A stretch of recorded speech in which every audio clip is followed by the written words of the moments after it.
Was silent to everything that is none of you, O God. We pray for our speaker, our teacher, O God. We pray for more understanding insights. We say thank you, Lord. Have your way in Jesus' mighty name.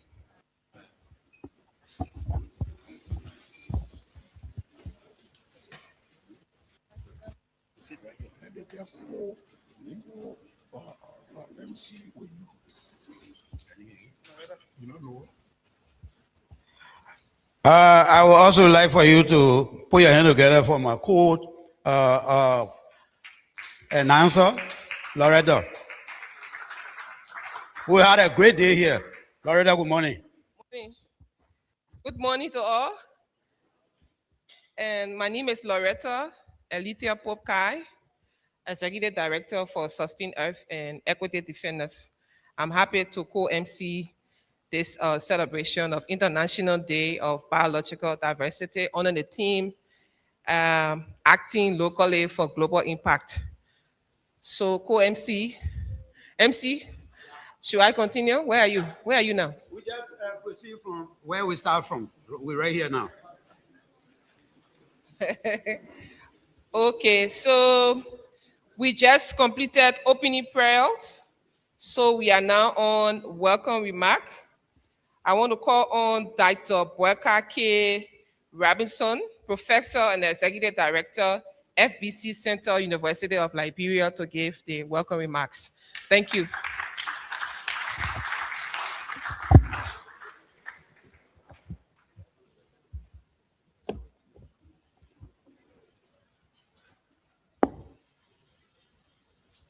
Good morning.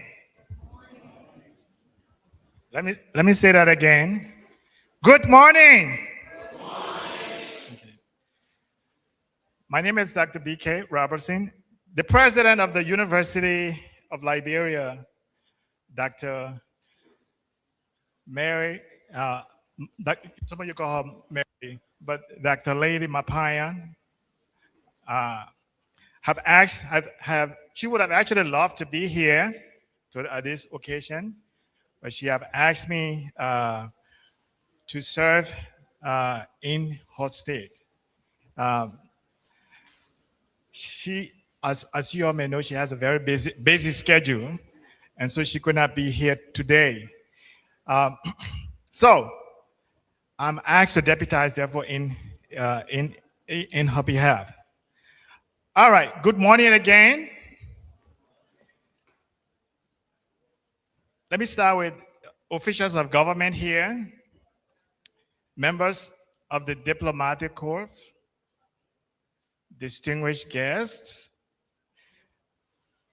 faculty,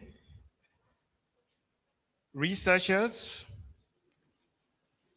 students, partners, and friends of the University of Liberia. It is my great pleasure to welcome you all to today's celebration of the International Day for Biological Diversity. This occasion gives us an important opportunity to reflect on the richness of life on Earth and share responsibility to protect it for present and future generations. We are called to act locally for global impact as today's theme. Biological diversity is more than plants, animals, and microorganisms. It is the foundation of healthy ecosystem, food security, medicine, climate resilient, clean water, and sustainable livelihoods. From our forests and wetlands to our farms and coastal environments, biodiversity supports every aspect of human life and development. As a university community, we have a special role to play. Universities are centers of learning, innovation, research, and leadership. We are called not only to study biodiversity, but also to inspire solutions, promote environmental stewardship, and prepare future generations to address the complex environmental challenges facing our world today. This year's celebration reminds us that conserving biodiversity requires collaboration across discipline, institutions, and communities. Scientists, policymakers, educators, and citizens, all of us have a part to play in building a more sustainable and resilient future. Today's program will provide opportunity for learning, dialogue, and renewed commitment to environmental protection and sustainable development. I encourage everyone to actively participate, share ideas, and reflect on how each of us can contribute to safeguarding our natural heritage. Again, on behalf of Dr. Lady Mapaya, President of the University of Liberia, I sincerely thank all organizers, speakers, partners, and participants for being part of this important event. Once again, welcome, and I wish you a meaningful and inspiring celebration of the International Day of Biological Diversity. Thank you.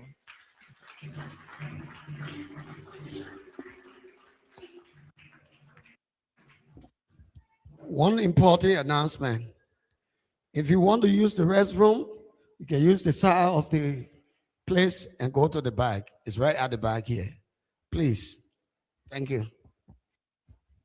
Thank you, Professor. And we are here to recommit ourselves on acting locally to protect biodiversity. And today is very important because it creates a time for us to raise awareness about the importance of biodiversity, to protect our animals, our plains, forests, ocean, and our ecosystems. So we are all here to commit on how to conserve Liberia-rich rainforests, our wildlife, and natural resources. Thank you so much. We now go to opening remarks.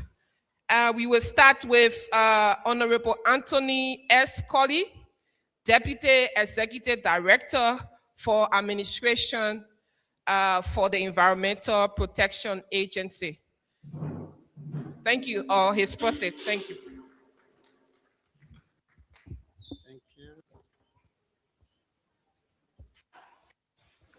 Good morning. My name is Tinato Calvin Colley. I'm here instead of Mr. Anthony Colley, Deputy Executive Director, the EPA. I bring you greetings from the EPA family under the leadership of Dr. Emmanuel King Ure Yakpawolo. The team would have loved to be here in full. Currently, we are conducting a nationwide compliance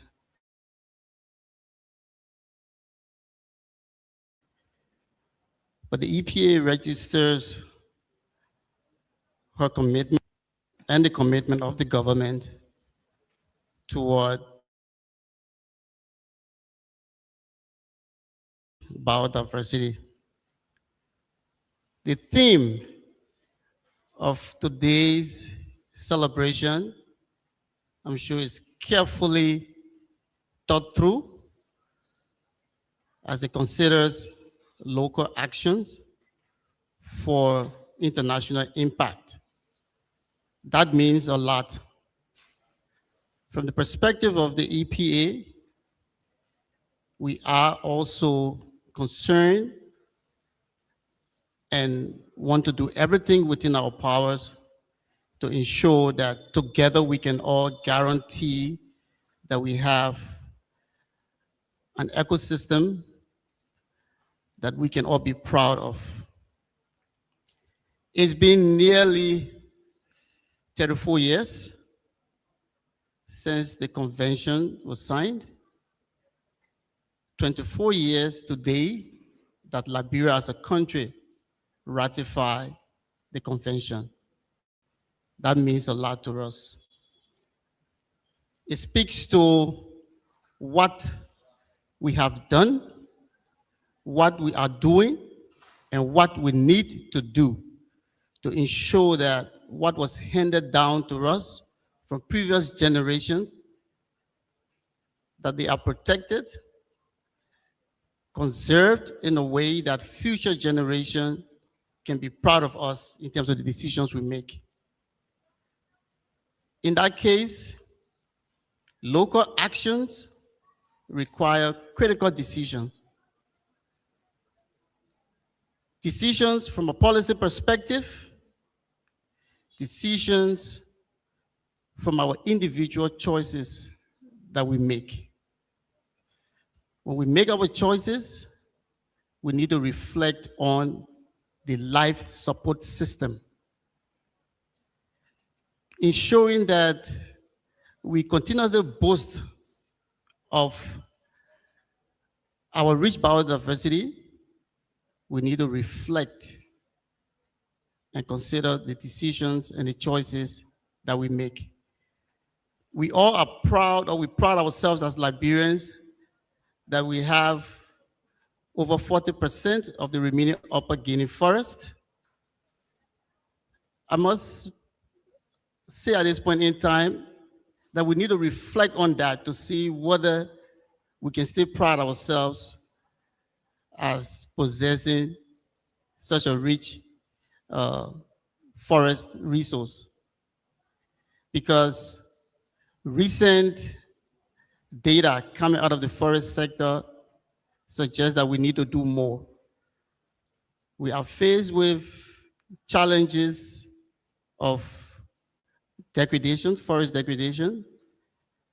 We have encroachments of some of our rich forest spaces. We also have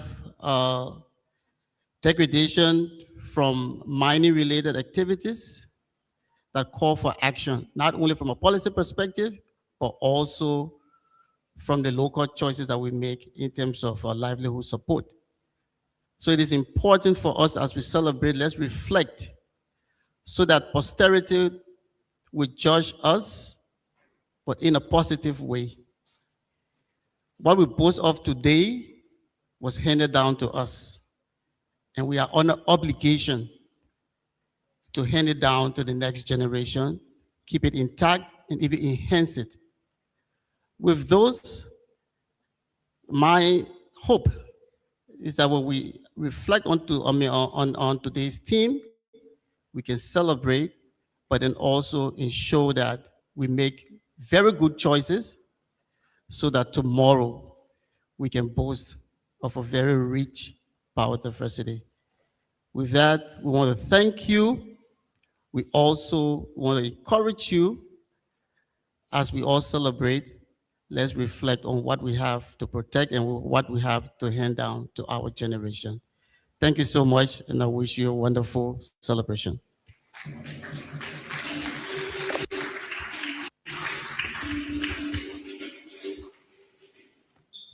Thank you so much.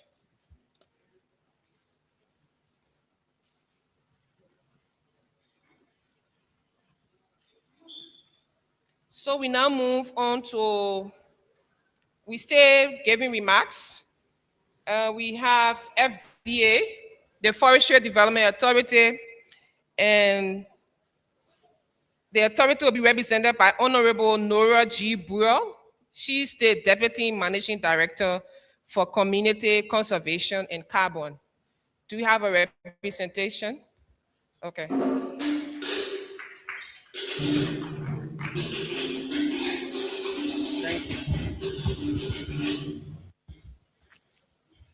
All protocol observed. The deputy managing director would have been here, but he had a call to go to Grand Cape Mount, and so an hour's time he called me to represent him as the head of the conservation department at the FDA. And so, as many speakers said today, and even the theme of this occasion, it's time to reflect locally to globally contribute to biodiversity conservation. As I speak to you, we just ended a coordination meeting in Greenville, Sino County, where an assessment of ourselves, our work was done, and reports that came from there shows that we need to double up as a country. Even if you drive from Sesto River and go through Zwedru to Greenville, you look left and right, you see the dry bushes that are being cleared by the Bukinabis.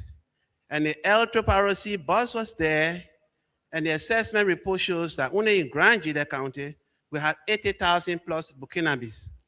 So if one Bukinabe just clear 1 hectare, it means that you're talking about 80,000 hectare clear of the forest. And so yesterday we had some policy revision workshop also organized by EPA, and I had an occasion to inform at the gathering that we have to be serious. Liberia, we have to be serious.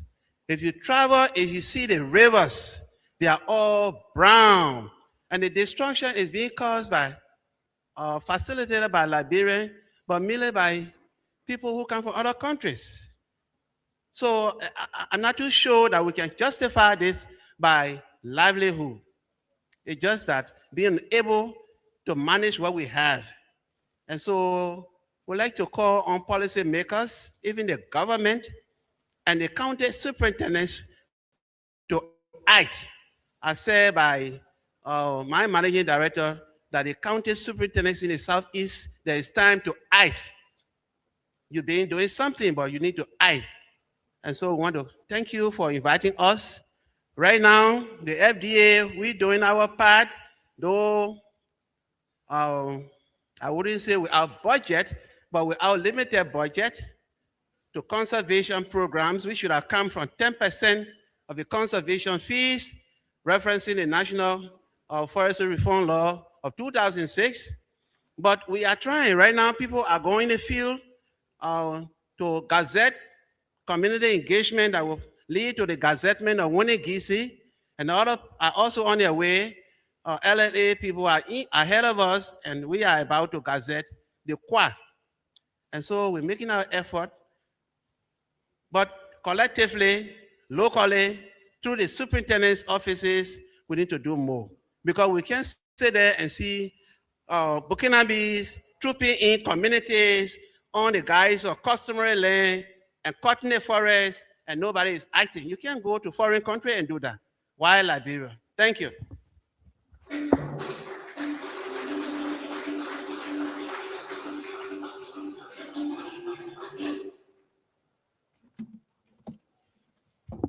So our people depend on the forest.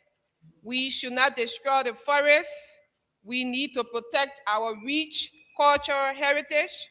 You know, every time we hear that Liberia still hosts 43% of the Upper Guinea forest, and then sometimes we say, but you sure that data is correct? Yes, the data is still correct. Liberia is still green. We are still fresh. We still have the rich natural heritage. But again, we should not forget that deforestation is on the increase daily. So we need to protect our forests so that our future generation can also inherit what we have protected. So now we move on to why are we here today? The reasons why we celebrate International Day of Biological Diversity. So we move on to give the brief history of International Day of Biological Diversity. That will be done by Mr. Kemoon. And Mr. Kemoon is the CBD focal person at the Environmental Protection Agency. Mr. Kemoon? Thank you.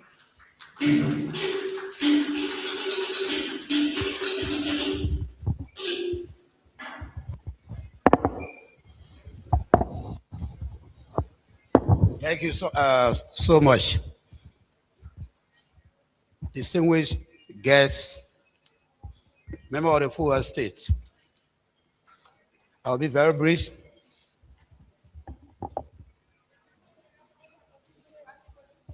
Today, May 22nd, 2026 is International Day of Biodiversity.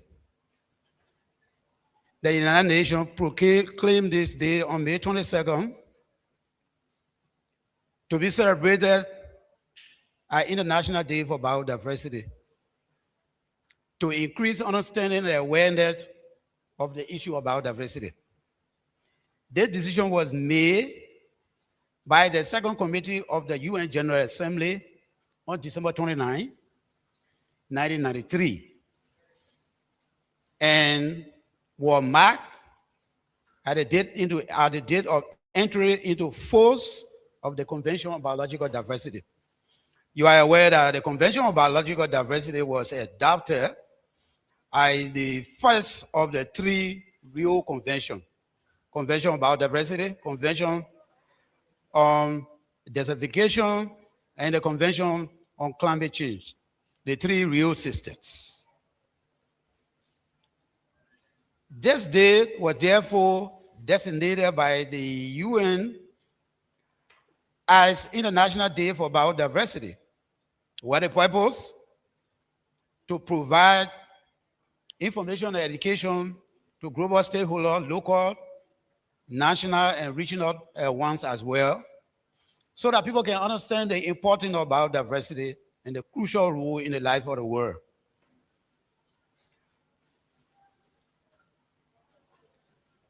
So, in December 2000, the General Assembly adopted May 22nd as International Day for Biodiversity. And since then, it's been celebrated across the world. This decision was part of the Nairobi Final Act of the Conference for the Adoption of the Agreed Text of the Convention on Biological Diversity.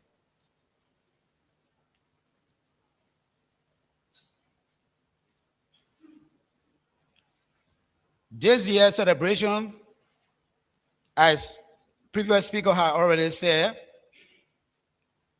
is seen as acting locally for international impact.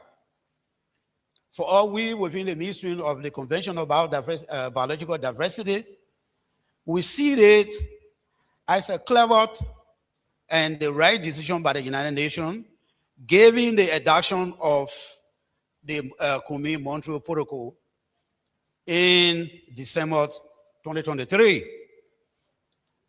The Kunming-Montreal Protocol is a landmark declaration for humanity. It will have to reverse the loss of biodiversity. This is the time.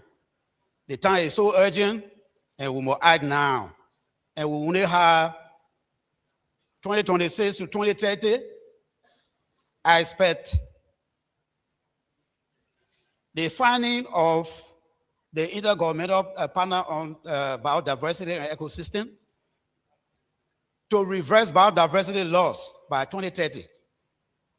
That is the decision of the Conference of the Party, that by 2030, humanity should be able to reverse biodiversity loss. By 2040, stabilize it. And by 2050, humanity should be in a position to live in harmony with nature. I hope we can do that. Very ambitious. So, thank you very much.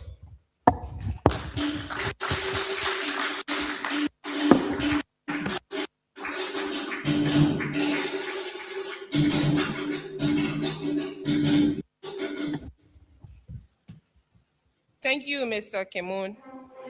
And he gave us the purpose of the celebration. He said the day today is aimed to raise awareness about biodiversity conservation.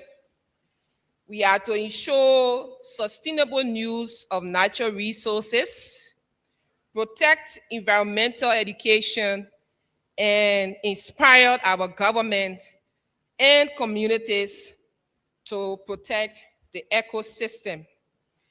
The reason why this day was set aside, or this day was chosen, May 22nd, marks the date when the text of the Convention on Biological Diversity was adopted, and it was followed by the Nairobi Final Act in 1992 before the Earth Summit in Rio. Thank you, Mr. Kemun. And we move on to reading of the message from the UN Secretary General, and that will be done by student Esther Gladys Sherman. Thank you.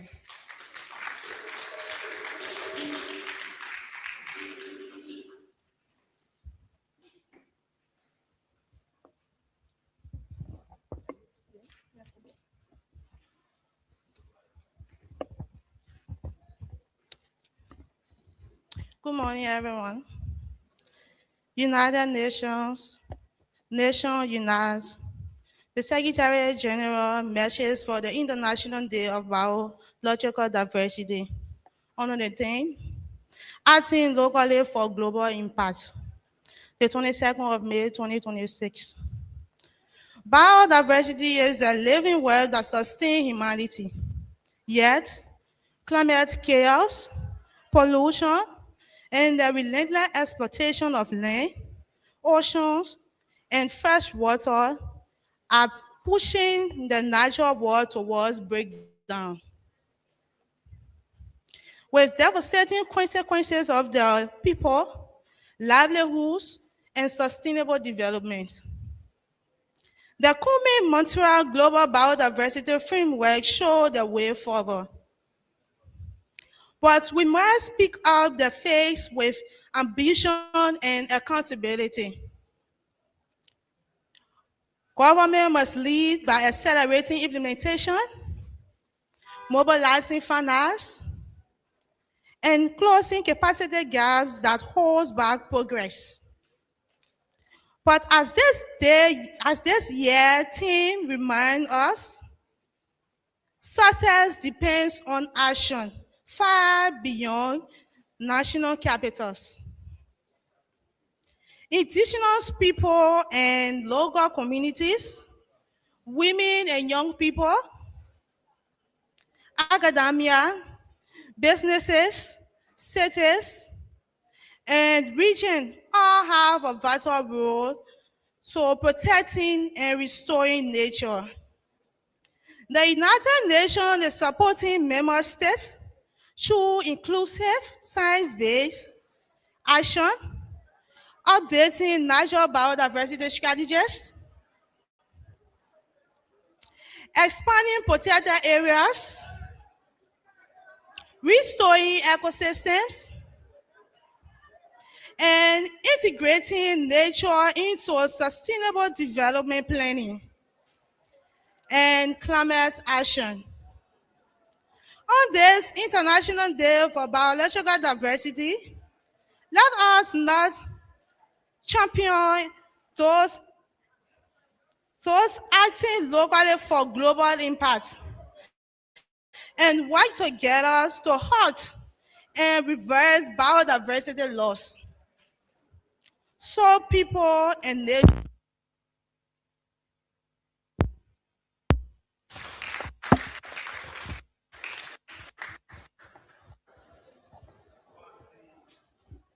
Can we do better than that? For student Sherman,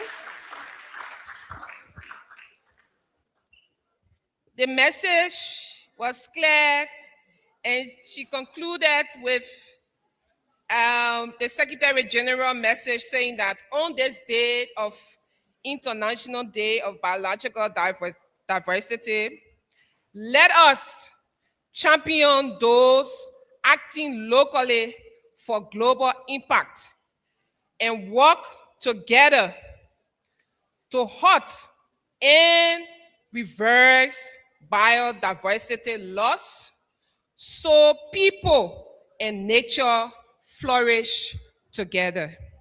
And that is our commitment. So we'll have cultural performance by the ex-Bushmeat Sellers drama team and Eddie Theater Production. Cultural performance.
Yange mala so tabi CF yange mala so yange mala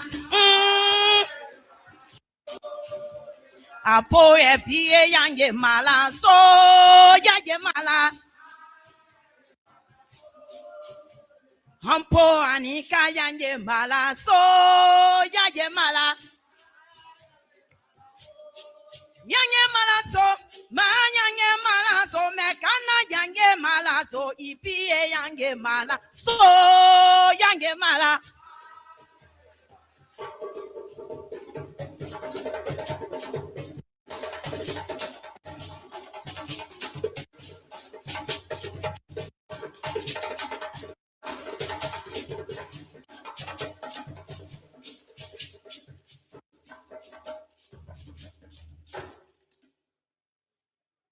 Momo, momo.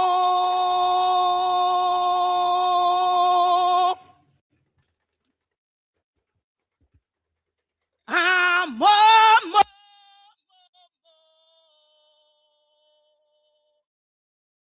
Hello, me boka tokola iman ko toela. Hello, me boka kayala iman ko lela ke. Na mono ngande tia na ke oya. Ana mono ngande tia la ke ya. Heti ngande tia la ke ya. No tabi sia ngande tia la e ya e. Hippie ngande tia la e ya. Momo, momo. Momo, momo. Alo me boka ipiera ngande boka la. Alo me boka towila ngande to konfeke. Na mono ngande tia la ke ya. No na mono ngande tia la ke ya. No tabisia ngande tia la ke ya. Ah mama yure ngande tia la ke ya. No anika ngande tia la ke ya.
Good afternoon to all. My name is Ethel Race Jima. I'm the ex-bushmeat seller for the Car West Central Market.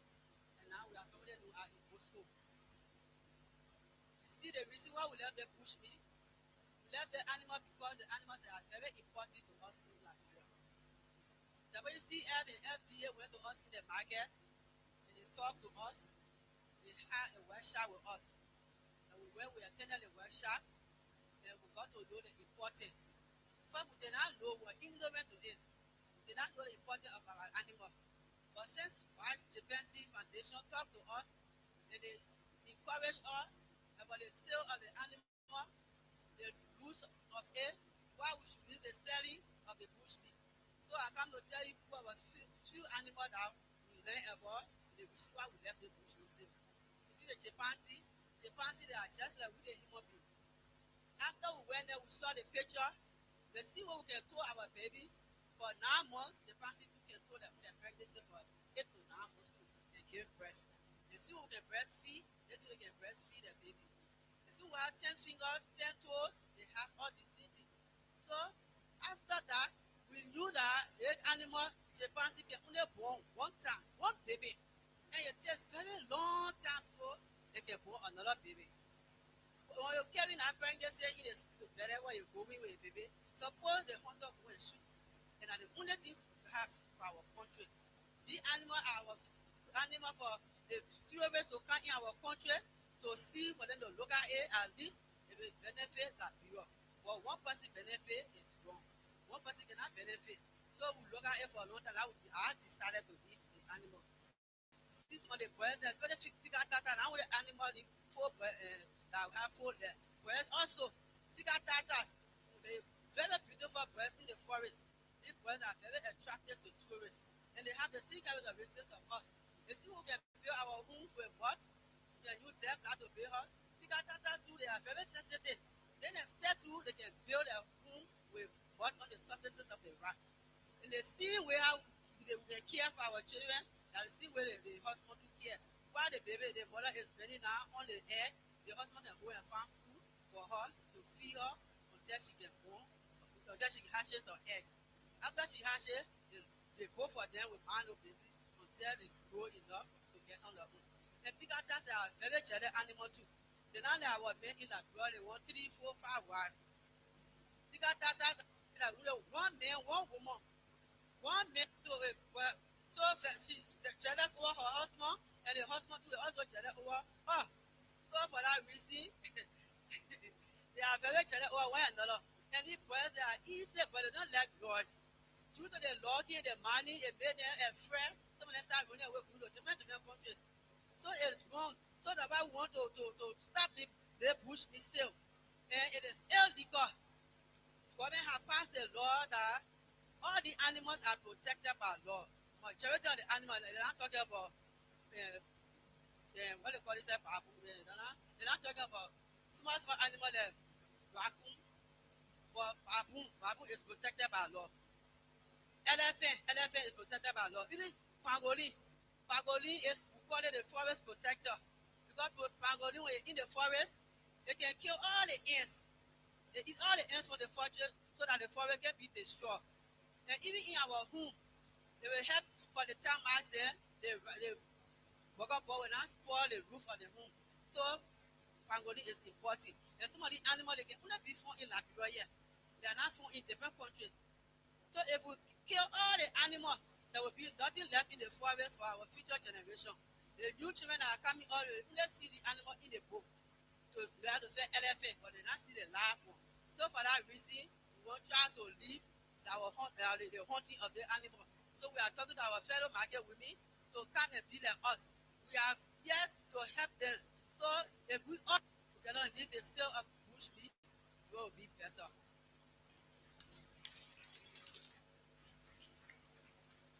As my colleague have rightly said, I'm Lokuke Kekula from the ENWA Soga Market. We are here today to speak to you people on this wildlife conservation.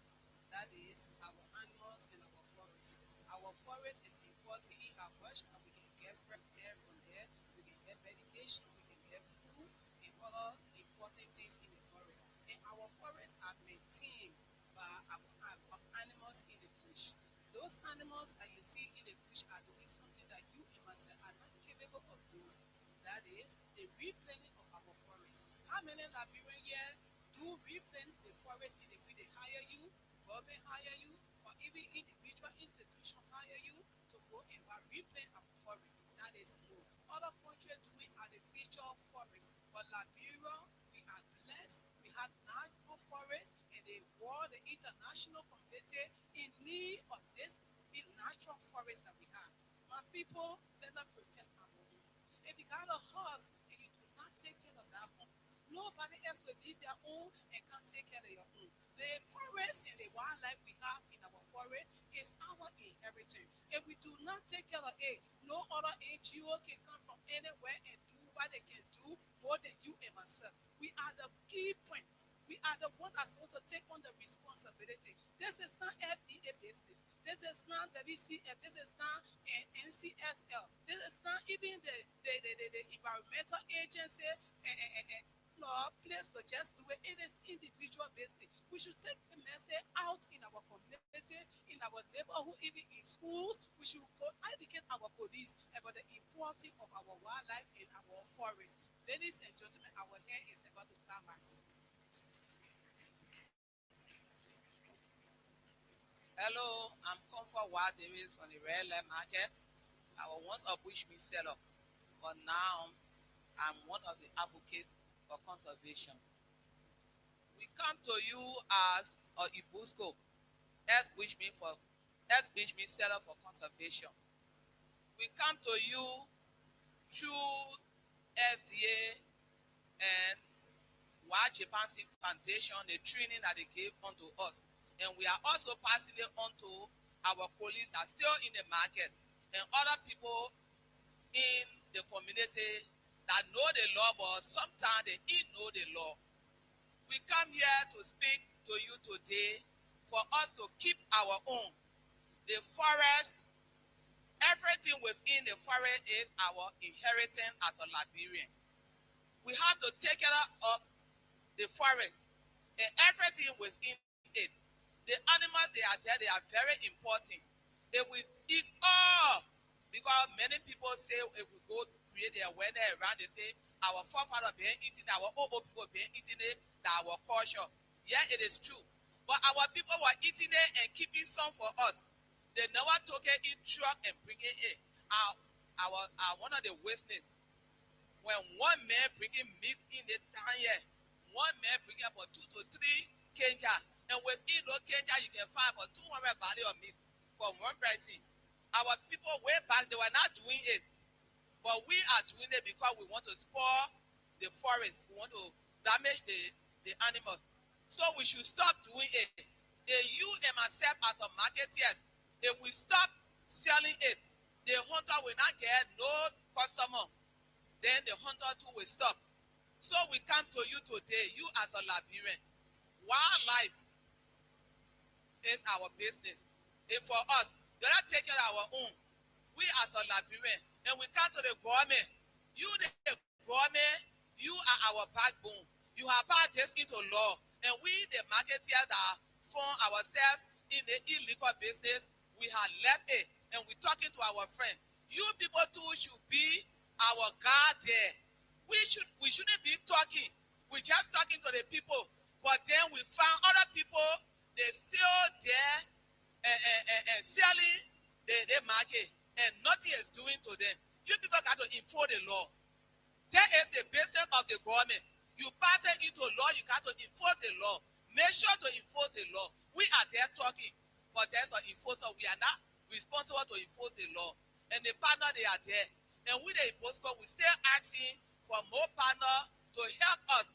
Because when the people up there, some people have left the market already, but they need alternative livelihood.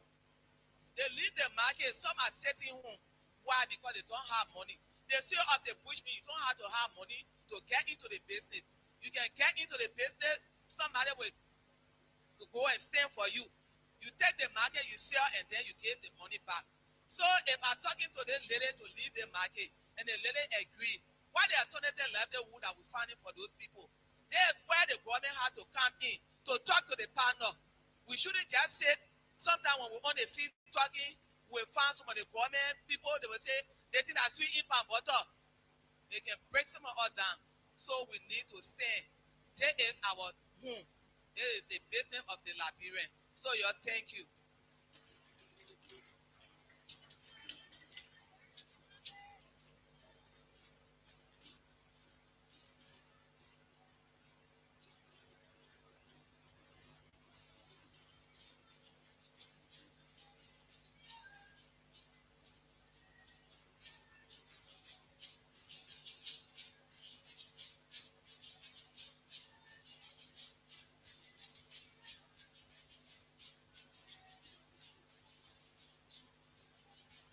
If you enjoy the message, can you clap for our drama team? A bigger one.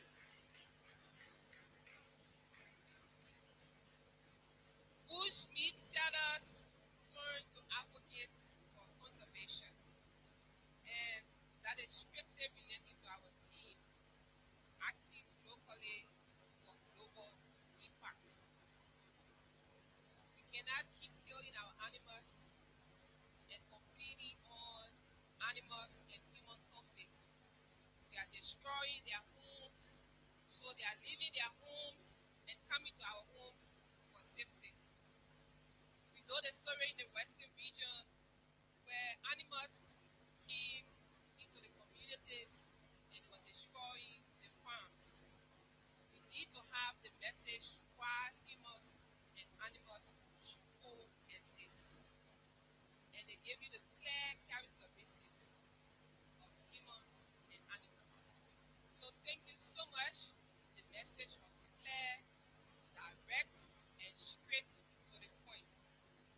So next, we'll be going to our keynote address, and that will be done by Mr. Michael F. Gabo. Mr. Gabo is the executive director for the Society for Conservation of Nature of Liberia. And if you're not aware, SCNL is the oldest environmental conservation organization in Liberia. They've been established since 1986, I stand to be corrected. And over the years, been very dedicated to protecting Liberia's forests, wildlife, and biodiversity. At the same time, supporting local communities' livelihoods and encouraging responsible environmental practices. So we are happy today that our team acting locally for global protection, we have one of our local organization who is serving as the keynote speaker. Mr. Gabo, you are welcome. Thank you.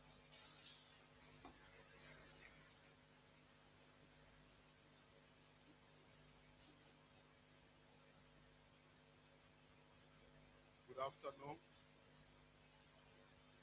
See, I didn't want her to say much because we are here for an important time. As we are here, I'm happy a lot of us can take the thing serious and move with it. Having said that, I'll go back to say good afternoon, distinguished guests, respected leaders, teachers, environmental advocates, ladies and gentlemen. It is both an honor and a privilege to stand before you today as we all come to commemorate World Biodiversity Day. On the inspiring theme, acting locally for global impact. Today is more than a celebration of nature. It is a reminder of our responsibility to protect the living world that sustains us. Biodiversity is simply about animal. It's not simply about animal in the forest or fish in ocean. It is about life in all its forms. The plants that provide oxygen, the insects that pollinate crops, the rivers that nourish communities, and the ecosystem that support our survival. Every breath we take, every meal we eat, and every drop of clean water we enjoy is connected to biodiversity. Yet, despite its importance, biodiversity across the globe is under serious, and I say serious, threat. Forests are disappearing. A lot of said it today. Species are becoming extinct at alarming rate. Pollution continues to poison our land and water. Climate change is moving to the ecosystem faster than many species can adapt. The truth is clear. When biodiversity suffers, humanity suffers too. However,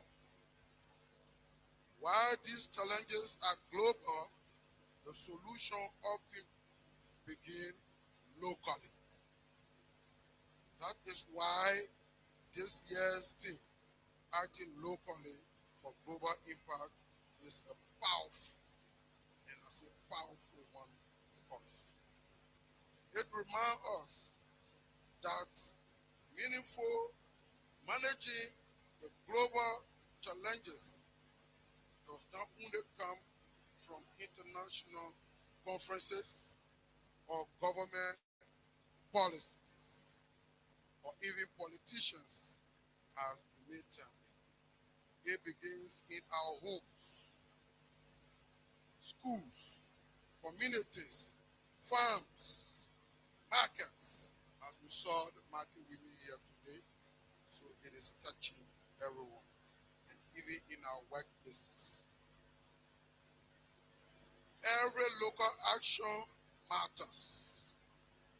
Ladies and gentlemen, sometimes people believe that environmental protection is the responsibility of scientists, government, or large organizations alone. No. But history has shown us that ordinary people saw one of the local people taking small but consistent action can create extraordinary. The farmer, indigenous tree, or land to protect also help with biodiversity conservation. We all need to act.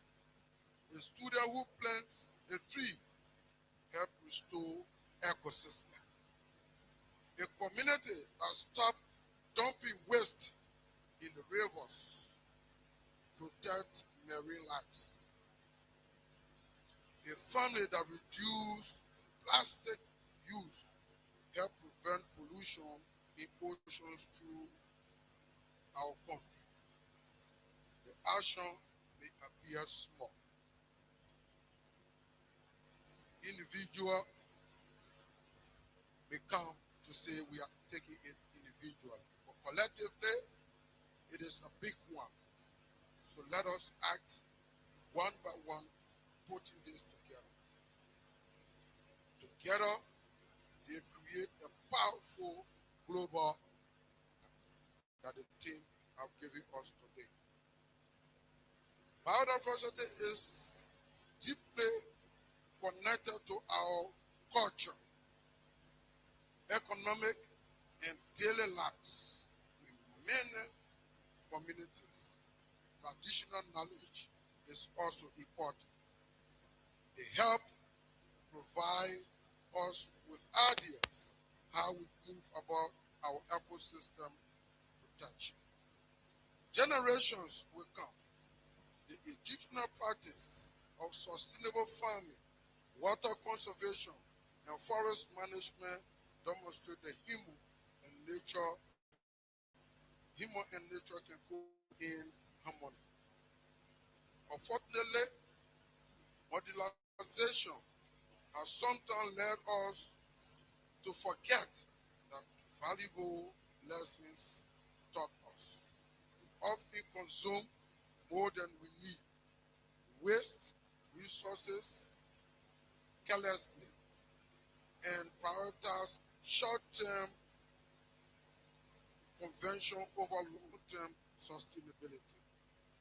World Biodiversity Day challenged us to rethink our relationship with nature.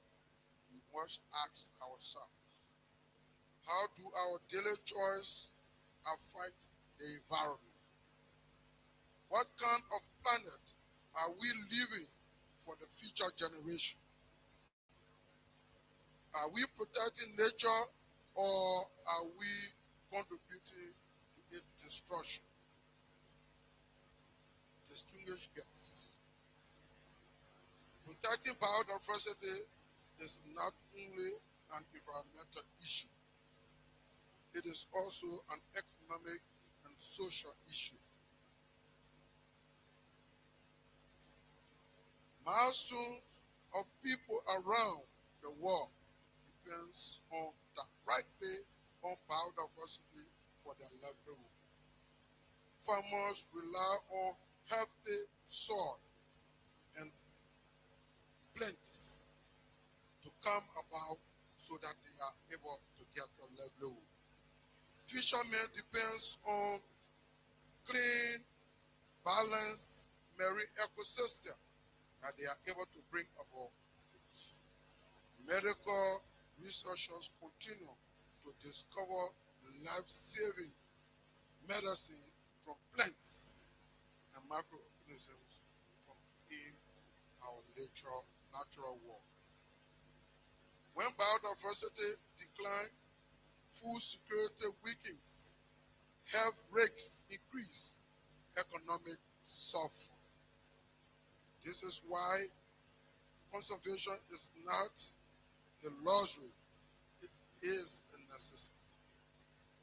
Young people especially have a critical role to play. The students here, the young people coming out, we should think of this. Biodiversity loss, how we can regain, we have a critical role to play. The future belongs to them, the young people. And their voices are becoming increasingly important in environmental advocacy. We should all listen to them.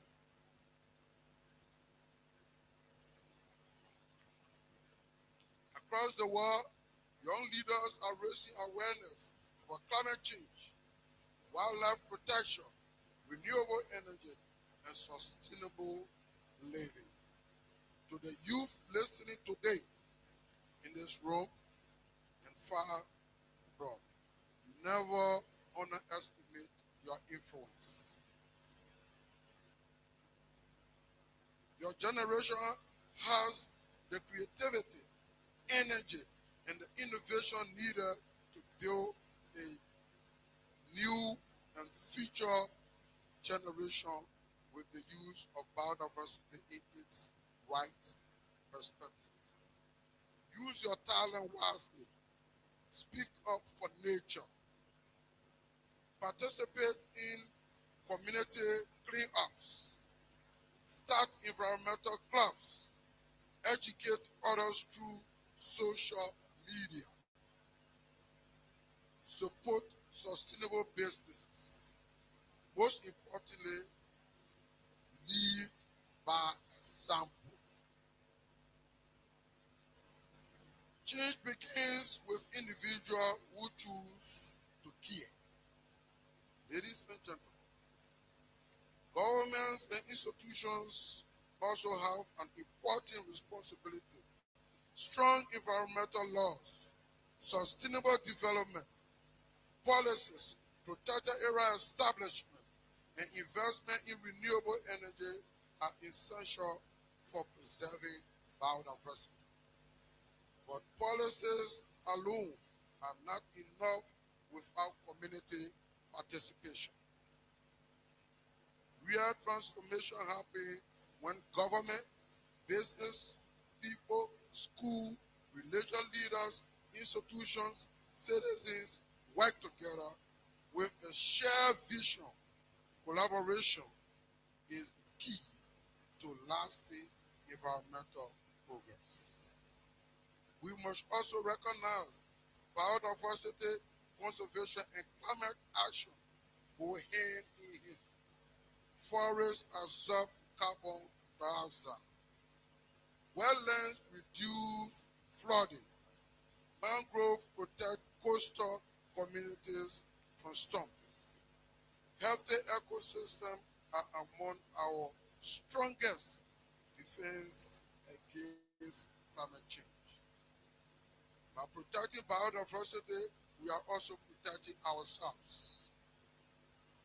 As we mark this important day, let us remember that nature is incredibly resilient when given a chance to recover. Around the world, there are inspiring examples of restoration. Forests begin replanting. Replant forests, we move to this point today, the message is holding. Endangered species recovering. As we saw the ladies here today, when we go about, we know our endangered species. They mean few of us to us. We got an elephant, we got a chimp. We got a lot of them around. Let us put our effort in coming up with this. This will give us the stability and the team that we move with today. Community embracing sustainable agriculture. Cities creating green spaces for people and wildlife. These soils can help. Social stories provide that positive change is possible, but we must act urgently.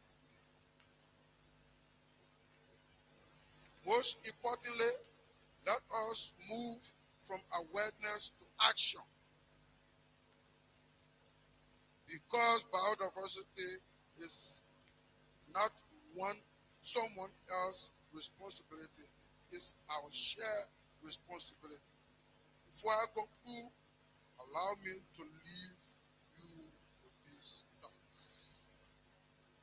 The earth does not belong to us. We belong to the earth.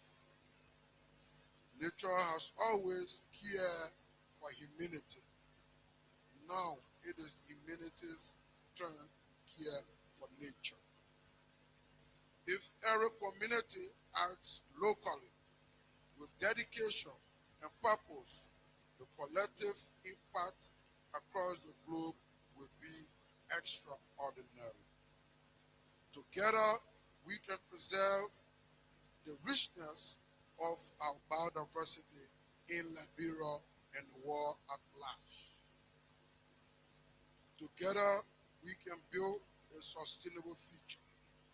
Together, we can ensure that generations to come inherit a planet filled with beauty, balance, and biodiversity. Thank you very much for listening to this, and happy biodiversity.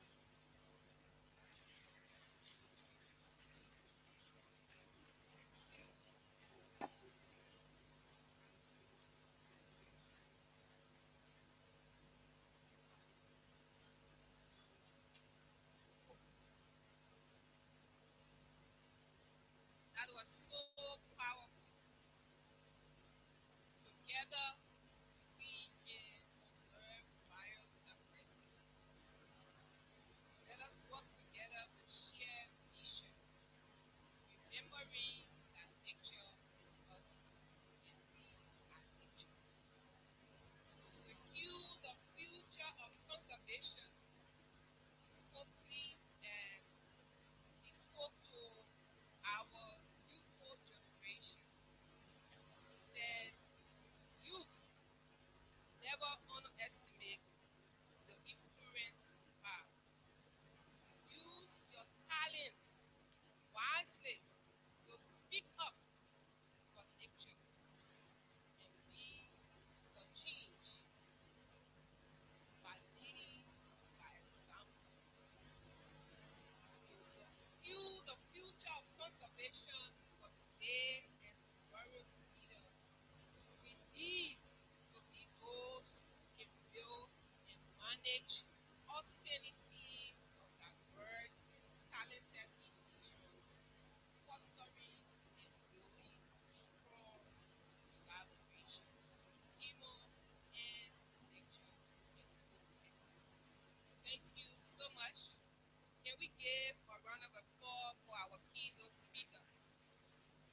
6 panelists, and our moderator for the discussion will be Dr. Emmanuel Olatuji.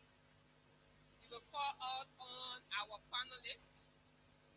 So I will give you the time to,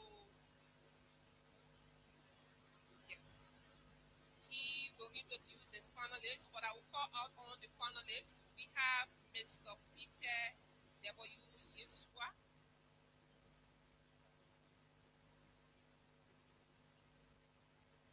Okay, Peter is replaced by Thomas Ali.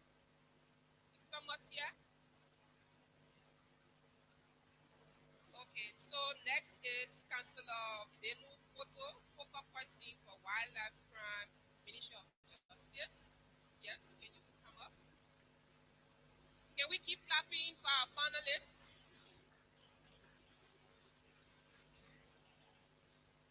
We have representation of Eddie Theater Production, Mr. Eddie Gibson.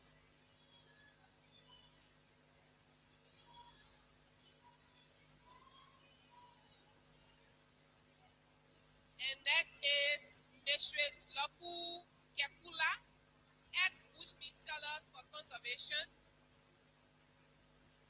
And finally, we have Mr. Joel Grimmings, Executive Director, Forestry Training Institute.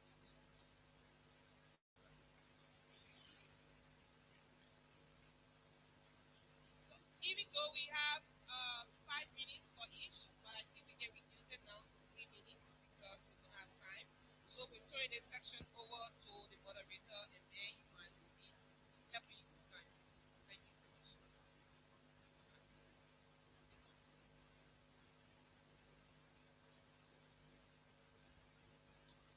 Thank you very much, Madam Moderator.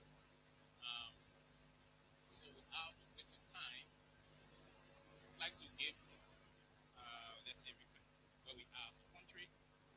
As you all know, we have a vision and a mission. And the 2030 mission is to bring about biodiversity extension and set us on a path to recovery, while our vision is to be able to live in harmony with nature. So as a country, as of 2024, in alignment with the Global Biodiversity Framework, which has 23 targets, we as a country have 21 targets. And that target is what's driving our local action, which is going to allow us to contribute towards a global impact. So today we try our best in the selection of the panelists to have the whole of government, whole of society. I'm sure we did extremely well with that. The government, the CSO, the community are represented. So, for questions for our panelists, and there are specialized questions per your institution and your role. So, I'm going to begin with our focal person for the Ministry of Justice, Councillor Poto. As you know, we have just 3 minutes. So, as the Ministry of Justice, as representative for the ministry, what are some of the challenges you see in protecting biodiversity in Liberia? And what are some of the challenges also that those who should be persecuting people committing crime against wildlife are also facing? So from the angle of prosecution, there are several challenges, and it begins with the law. Even though we have several laws to protect biodiversity, wildlife, but the laws are vague and there are a lot of gaps. Even when it comes to how the charges are laid out in the law and the penalties, there are just so many gaps because we have laws and penalties that do not even align with the penal law. That those gaps have been identified, and the prosecution have made recommendations that the review of the current law should consider that, and that the prosecution angle of the Ministry of Justice should be part of the review process. Because we usually have issue prosecuting cases because you have some violations that have penalty of 2 years. And 2 years does not fit is not connectable before the magistrate or the circuit, because for crime to go before the circuit court, they should be an indictable offense. And if those crimes are not indictable offenses, they cannot go before the circuit courts, and then the magistrate courts do not have jurisdiction to try them. And also, when it comes to the way farms, most of the crimes are punishable by farms. And when you look at the benefits that violators get from this law, say for instance, someone commit a violation and the products from the forest worth $3 million, and you have to fine the person $10,000. It's easier for a business person to violate, earn millions of dollars, and pay a fine of $10,000.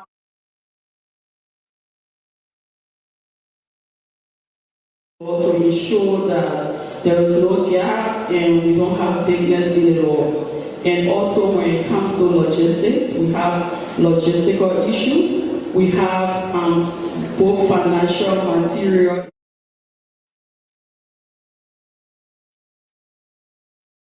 Justice, most counties have one prosecutor besides the city solicitors, who or which most are not lawyers.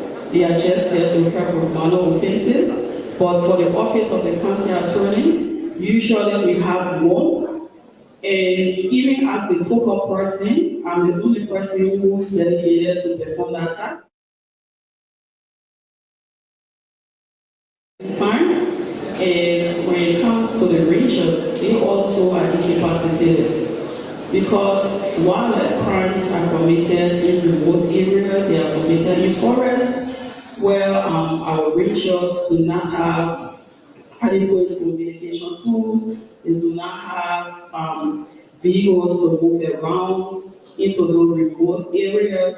We have limited police officers to give support, even custom officers, even immigration officers.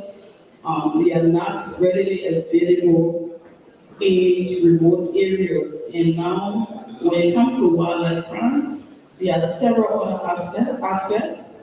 We have organized crimes, especially when it comes to cross-border and wildlife trafficking. So once we don't have sufficient manpower, it becomes a challenge. And over the years, we have also had issues with gallery evidence.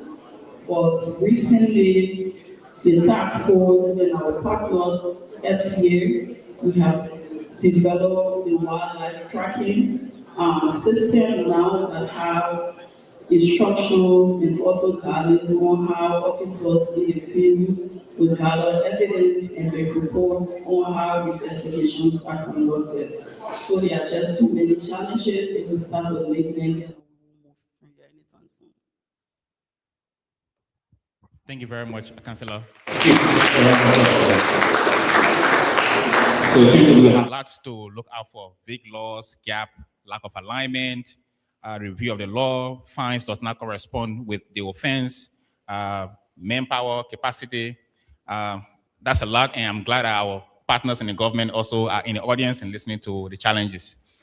So next, I'll move on to Mr. Eddie Gibson, former president of the Liberia Movie Union, and also a cultural ambassador. So, sir, what would you say is the cultural value of Liberia's rich biodiversity, and why is it important that every Liberian should be part of the protection process? Thank you very much, Mr. Moderator. I'm very pleased to be in this gathering. And I must say quickly, I know about 3 minutes to recognize my prof who taught me back in grade school. If it wasn't for a man like Councillor Blama, probably I wouldn't be seated at this table. Let's show some respect for Mr. Blama. Thank you very much, sir. Well, Liberia has rich biodiversity, and because of the richness of our biodiversity, we have a rich cultural diversity. But for the sake of time, I will name but a few. Liberia is blessed with lots of tree species, some of which are medicinal in nature. And it might interest you to note that Liberia are nearly 6 million people, nearly 6 million people. We still have nearly 1 million people of our overall population still dependent on medicinal plants. It does work. It heals. It provides protection for those who can't reach a hospital or a clinic. People still use our medicinal plants for survival. We also have totemic species. Totemic species are those species that have traditional recognition. I'm from Sino County, and there's an entire clan in Sino County that does not mess with chimpanzees. To us, they are our ancestors. You mess with chimpanzees, you mess with us. And the name of the town where nobody touches a chimpanzee is Weja. Back in the day, there was war, a tribal war. And the people of Weja were on the brink of being defeated. Luckily, from nowhere, I would say mysteriously, chimpanzees arrived from God knows where and rescued the chief warriors and some of the warriors. From that time till now, we don't mess with chimpanzees. We have traditional respect and value for Western chimpanzees. Our biodiversity also offers us the opportunity to run traditional bush schools. In Liberia, we have the Poro and the Sende. The Sende is for boys. That's the Poro is for boys, and the Sende school is for girls. Girls are taken to the Sende to learn basic skills, cooking, weaving, fishing, you name it. The boys, meanwhile, will learn how to climb trees and hunt and do other basic things that men supposed to do. If it wasn't for our biodiversity, by now there would be no bush schools. Our biodiversity also gives us the opportunity to do Liberian folklore. I've written a book as an author. I have a book that is extracted from Liberian biodiversity. And the characters in my book are personified as human beings. And the title of that book is 350 Proverbs on ways to help you live in modern Liberia. And some of the attraction for that book are caught from our biodiversity. Most of the people in that story are animals playing human characters. I'll give you an example or two. Because it is a book of Proverbs leaning on animals, some will run like, if you went to Bat Town, hang upside down like bats. It tells us that if you took a trip to a village, do like the people do. Don't downplay their tradition. Don't overlook anyone. Do as they do so you can get your way through. And another one will run like, town trap is not for rat alone. Another animal. So you see, because of those animals we have in our forest, the chimpanzees, the elephants, the leopards, the crocodiles, the Liberian mongoose, the Jinkin duikers, the pangolins, you name it. That has given rise to employment to some of us. That has given the opportunity to some of us to also employ other people. And that's for Liberian folklore. Because of our biodiversity, you just saw my trooping action a while ago. If we had no biodiversity, if we had no story to tell, probably I wouldn't have been an employer today. And then, worst case scenario, most of the guys who saw your action now will lose their jobs. But they are gainfully employed because of Liberia's biodiversity. That's one of the cultural values. And we also have You should know that our biodiversity is the backbone of our cultural heritage and indigenous identity. We have Liberian identity. The food we cook are extracted from our forest. Some of the dances you saw a while ago are mimicking some of the animals we have in our forest. There are dances we do that mimic the chimpanzees, the zebra duiker, the elephants, the leopards. If it wasn't for those animals, probably some of my men wouldn't be doing what they're doing and getting paid for doing those things. So Liberia, like other countries, let's take America for instance. We have our biodiversity, and since the theme for this year is celebration of International Day of Biodiversity, acting locally for global impact. Let's take America for example, since I'm a filmmaker. In Hollywood, they've looked at the lion and they've made films, animated films out of the lions. Let me see the hairs of those who have watched Lion King. Lion King. The Americans or those in the West don't go gunning down all of their animals. But because of their biodiversity, they make films out of those things and they make money. Do you know? Lion King alone generated at least $2 billion US. $2 billion US. And you can imagine how many persons will get employed to make Lion Kings. The cameramen, the script writers, the choreographers, the soundtrack specialists, you name it. Hundreds of people making money because there are animals out there. We can do the same, and we've begun to do that. We got a cultural troupe. Some of those guys use the money they get from our biodiversity, showcasing the importance of our biodiversity, and the money they make from there is enough to build their own houses, send their own kids to school, buy themselves a car or two. So our biodiversity is a sustainable arm of our livelihood. Thank you very much.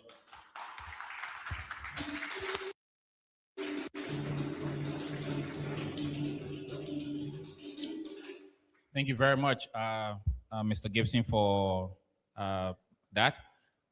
What I've taken from there, now I know that the chimpanzee is part of our ancestors. Also, biodiversity contribute towards our security and also our spirituality. Thank you very much. Now, going on next to Mrs. Kekula, who is a success story. Mrs. Kekula once was a bush meat seller and now a conservation champion. So she's going to tell us how that transition took place, and then if she's happy with that decision, and what can she tell the existing bushmeat seller in terms of transition as well. Thank you. 3 minutes, please. Thanks so much to our moderator.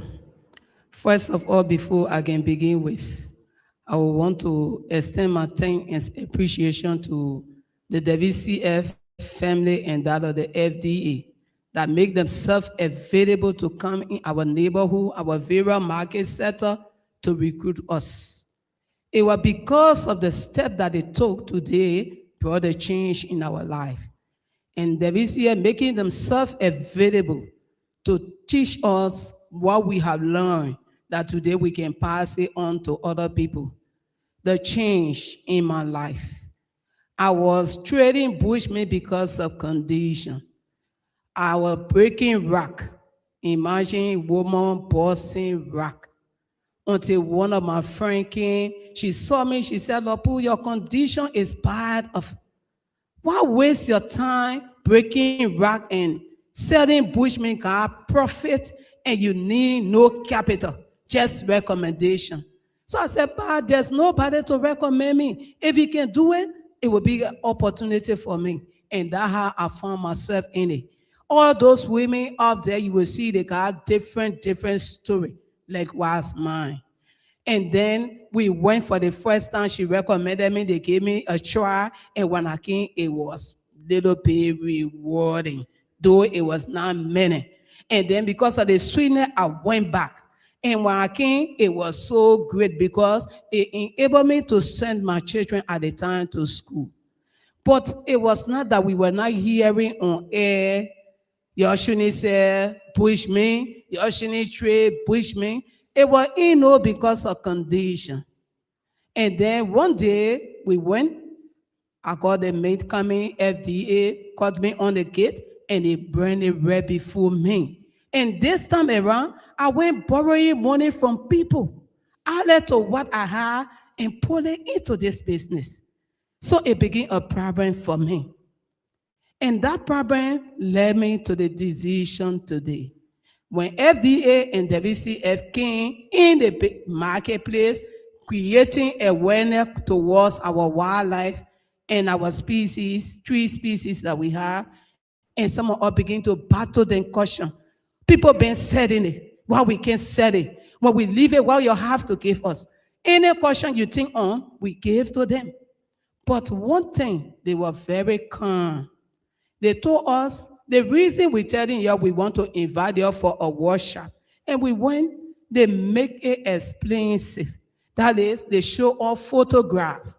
They show us videos of our forests. They make us understand the importance of this wildlife in our forests. They make us understand the contribution this wildlife making to our wild forests and the benefit we getting as human beings out of the forest. So when they explain all those things, we saw baboon. Baboon baby had been taken by the hunter, brought to town, and the marketeers bought it. And they brought it to town, put a rope on the waist, and human children making fun of the baboon. There where I caught myself as a human being. Can anyone in the pew here raises their hand to say they can allow their child be taken in the forest, baboon and other species begin to make fun of them? Can you take that? Absolutely no. So with that, it brought sorrow to me that day. I began to cry. My friend began to ask, Lopu, why are you sharing here? I said, I'm sharing here because we are doing wrong thing in the wrong direction. We are taking the wrong thing like we are doing good. Though we need money, the profit made out of the bushman is individual revenue that going in our individual pocket and we are not accountable for.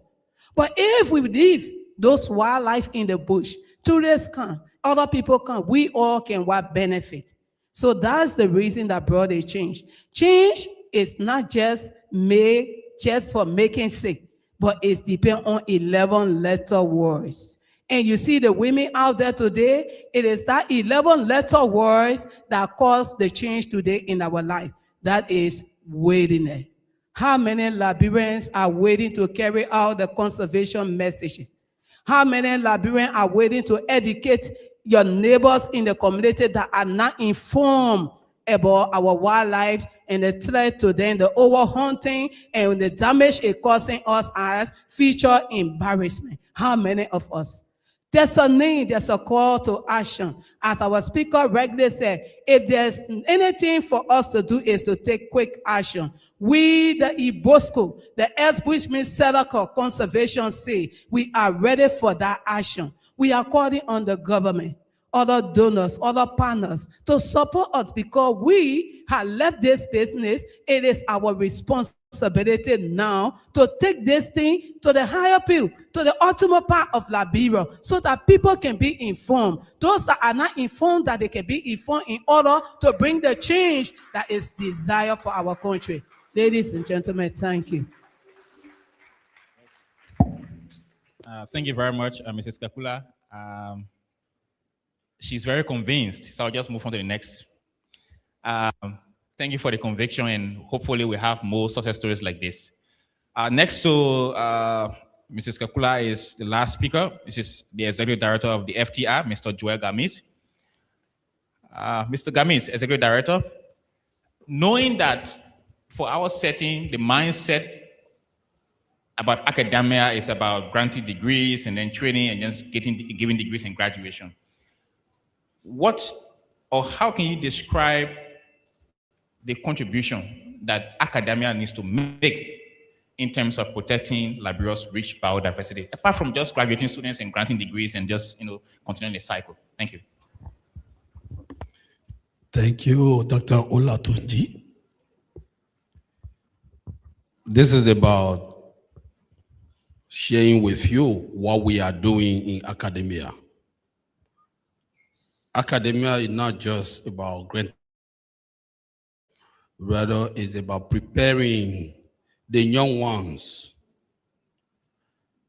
And again, our role is increasing as we now provide opportunity to local community to come and understand what we call about biodiversity.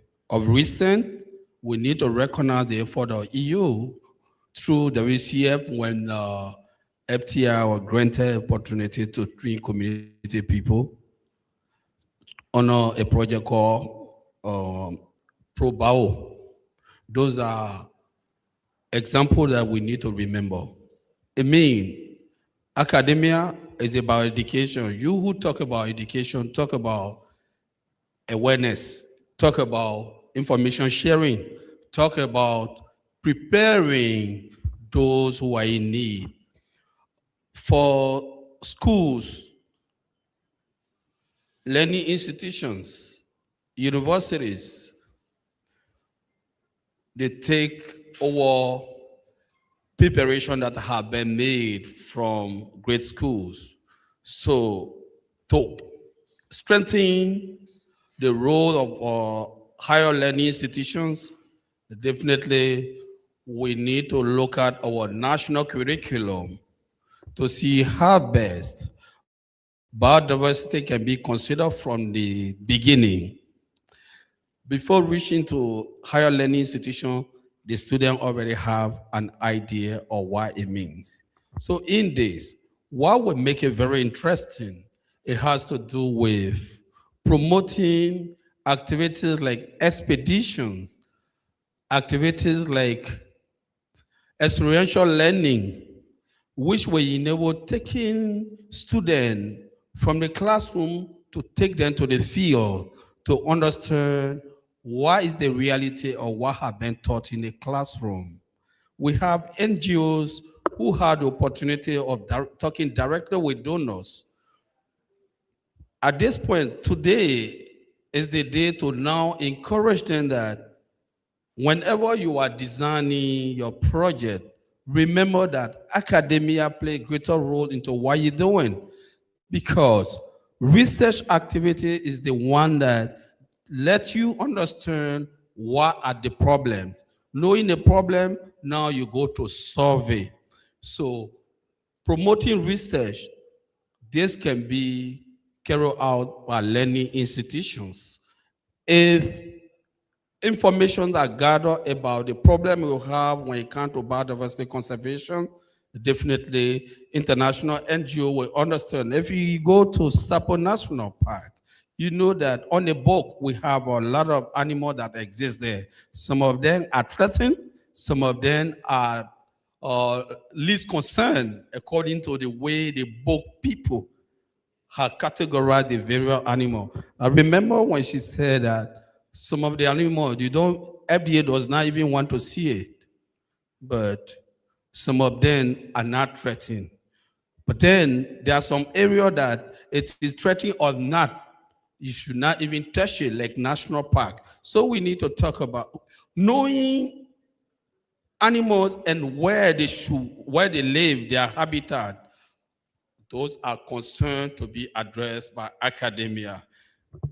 We also want to let you understand that for academia, this is the time again to see how best a database on all the animals that can be found in Liberia can be listed in a database, and make sure that those who had the opportunity to learn can see them, not only hearing about them, like making students to group onto understanding species.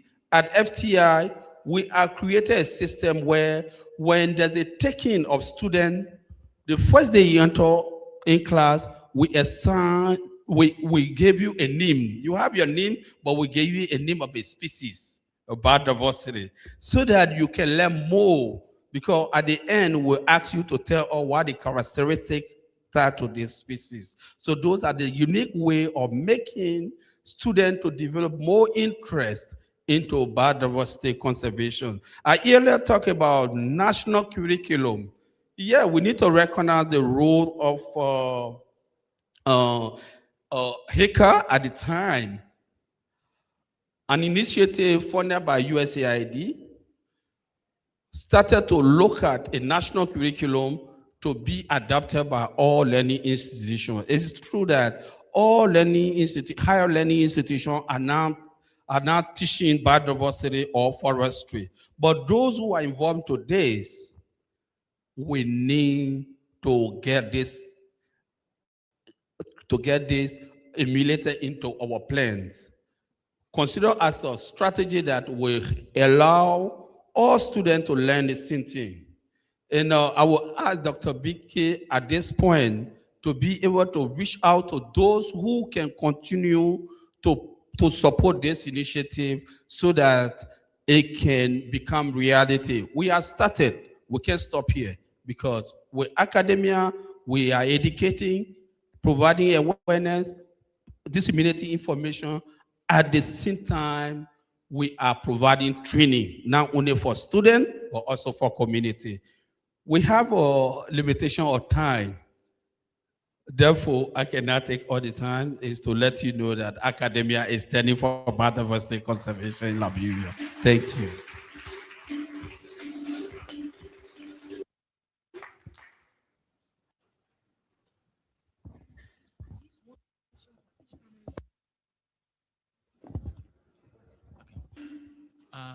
All right, thank you very much, Mr. Gamis, for that. So now we're going to open the floor for at least one question each for each of the panelists. So we are expecting 4 questions from the audience, and then we can wrap it up. So any question? Okay, I see 1 hand, 2, 3.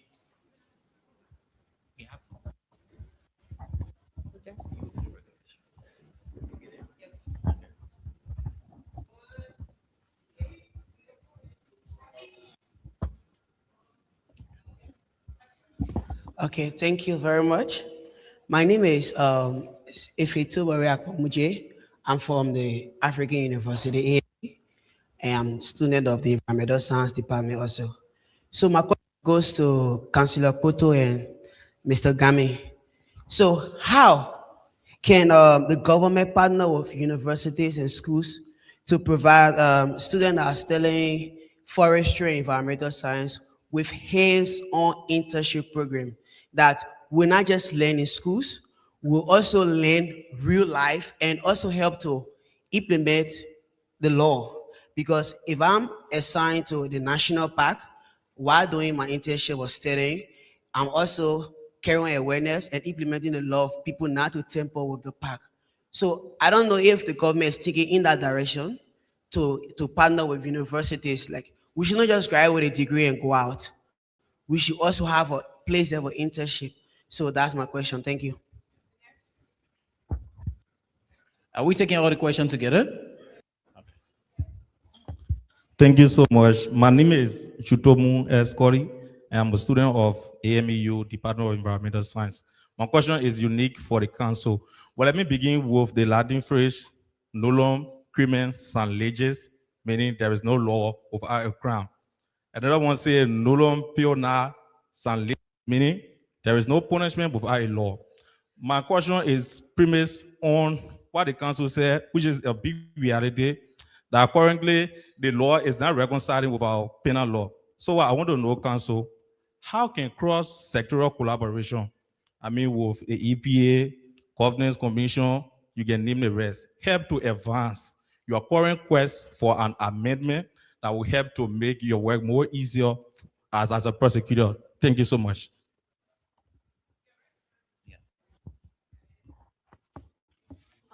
Hello, I'm Sweetie Miazie Johnson, an environmental science student at the AME University. So I want to know if, yeah, so my question is broad and no one can answer.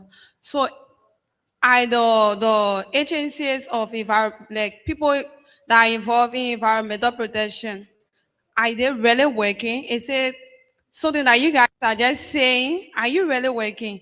I'm asking because of the few excursions that I have taken at Libasa Wildlife Sanctuary. When we went there, there was a lot of animals that was suffering from petting. There was this dwarf crocodile that was blind because of where it was treated as pet. And then there was these monkeys that has a cut hand because of rope. And then I also went for a few excursions at the Mesorado wetland, and the mangrove forest there is being deforested there, and there's a lot of pollution there. Are you guys really working? So we'll take question from, huh? Okay. Thank you. So my name is Gabriel Sao Tobe, and I'm a student at the African Methodist Episcopal University. I'm studying environmental science with emphasis in conservation. My question goes directly to the ex-bush meat seller. We understand that part of the issues we face with behavior change has to do with alternative livelihood. And your story was such a touching one that caught my attention. So my question is, what are you into now that have served as an alternative livelihood for you, that others that are selling bush meat can follow, whether it's a skills or whatever, so that they too can transition from being a bush meat seller to that new form of livelihood, so that we can help protect our biodiversity? Thank you.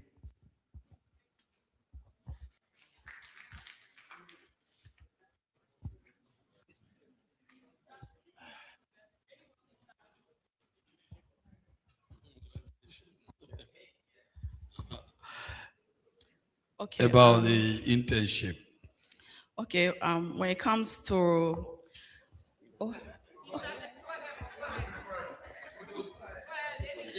okay, so on the question that has to do with internship, for us at the Ministry of Justice, especially the prosecution department, we cannot provide internship in that direction. The FDA would be in the best position, and the Environmental Protection Agency, because what we do is prosecution, and prosecutors are lawyers. So except where a lawyer or law student who is aspiring to become a prosecutor in the future, maybe that will be relevant to us. But for environmental protection, the FDA and EPA would be the best agencies for that. Then when it comes to the question on the review of the law, well, we have been collaborating, agencies of government and our international partners, CSO and NGOs, but we cannot make law. Laws are made by the legislature. So the only thing we are saying is that the current law is under review and there are a lot of gaps. Take for instance, you have the fine for hunting is $10,000. Then the punishment is 6 months to 12 months. So when you see the punishment 6 months to 12 months, that is a minor offense that is cognizable before the magistrate.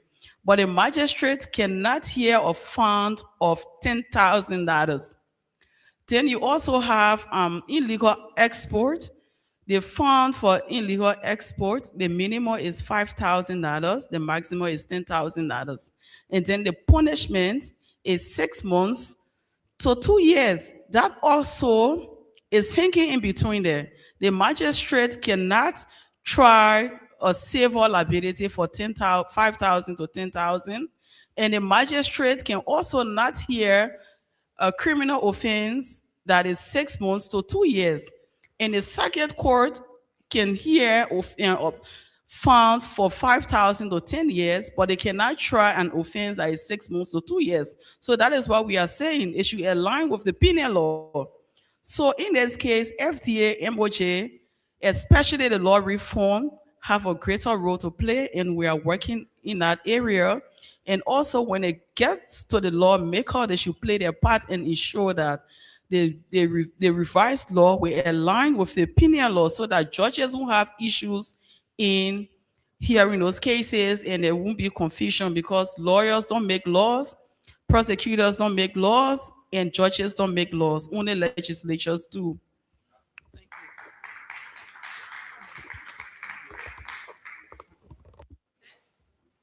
Yeah, adding on to the issue of internship.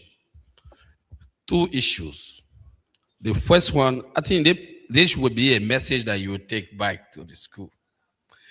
Yeah, the first thing is that your institution should have a strategic plan which clearly outline internship issues.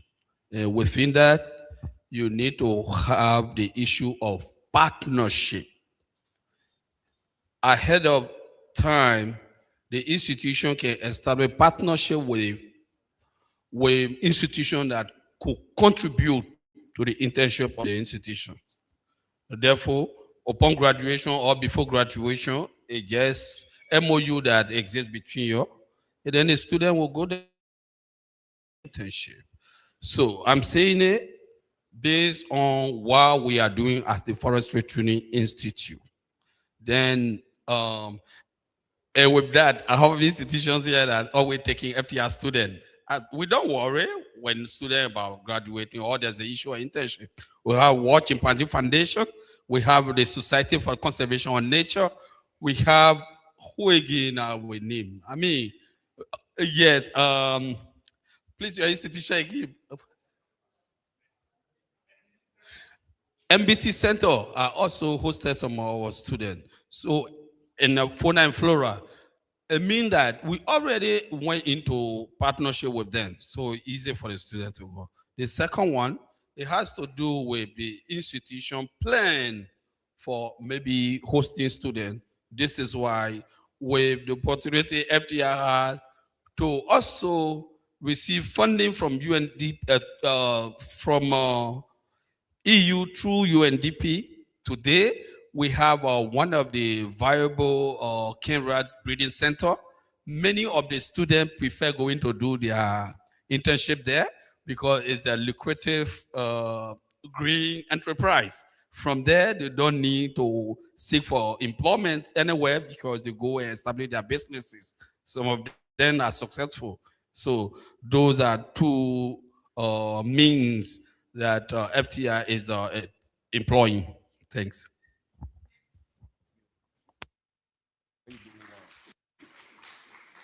Thanks so much for your question, brother. If none of you could ask me, I could put my hand up to ask myself. That's what I'm going to definitely do, because I was expecting questions from the audience. I said change in my statement previously. That is, decision to what change is something that you read between the line, a choice that you make, that not somebody made it for you. One. Two, concerning what I'm doing now, reflect on what I passed through before than what I'm doing now. One, the stress that I was going through when I was me brought me to making the decision today that I have made. And then what I'm involved with now is WCF train us, and at the time they compensated us. And with that little amount that they compensated us with, we decided to put it into another business that is not illegal. And today we are doing those small things necessary. And not just that, it also created opportunity for some of us that are seated here today. Number one, other women in there learning other trades are their choices. Like for me seated here, I enrolled at the University of Liberia Reading Management today. It is all because of the change that I have made over the year. So others that are involved into the seal of the Bushman, I would recommend make the decision to change. There are a lot of opportunity awaiting you. Like for example, the call for action. You can be incorporated into a Bosco family, and we all carry on the action, and you will be highly and rewarded by your nation and your community. And you will be put on the spotlight as Liberia is on the spotlight for conservation. You, your very self, will be on the spotlight. Thank you.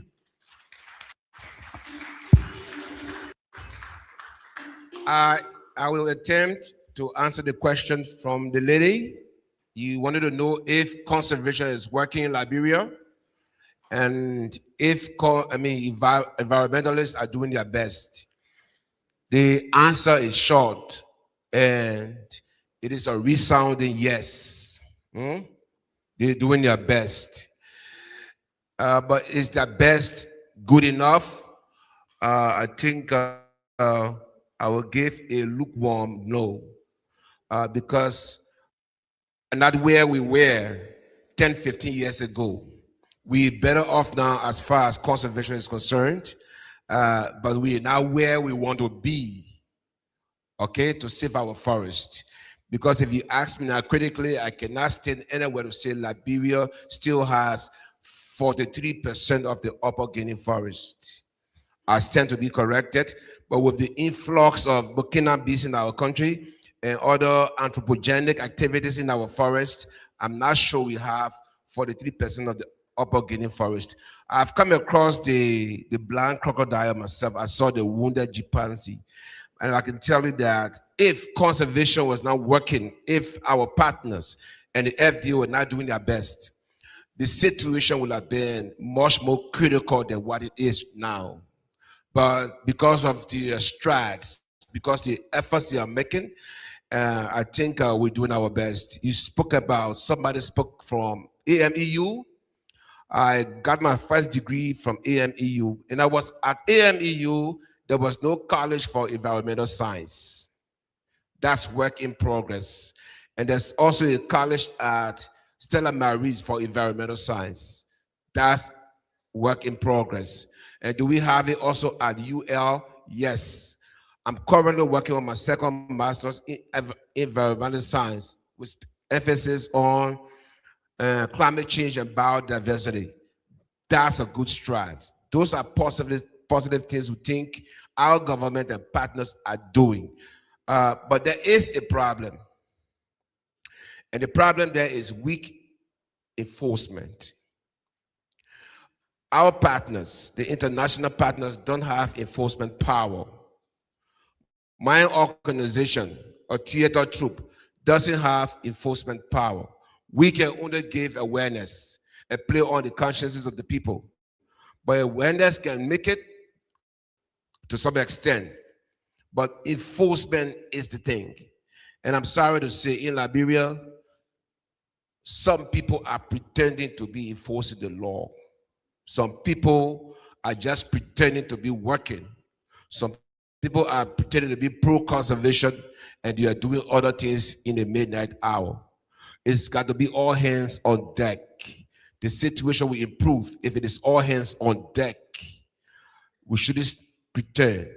We've just made a tour to the Ivory Coast by troop in conjunction with Wild Chimpanzee Foundation and the European Union.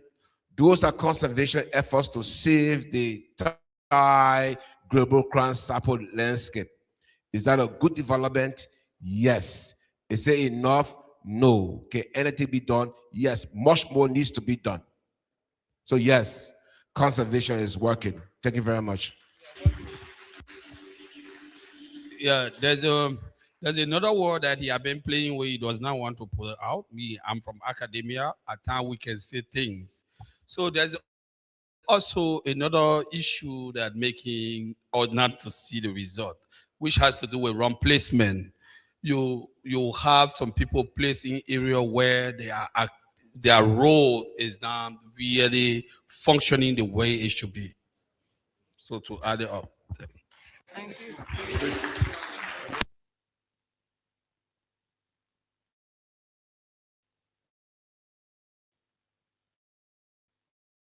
Panelists, and we've learned a lot from you. A round of applause to our panelists as they retire to their seats.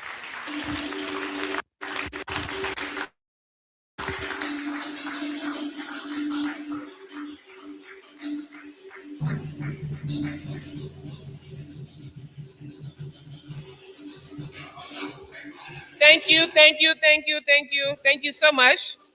We learn a lot from our panelists, and students will also encourage you to reach out.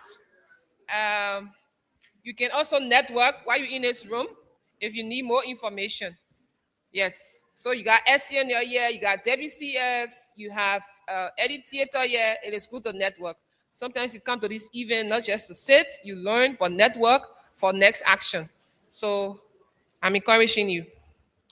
So we now move on to special remarks. We will begin with our diplomatic corps and donors.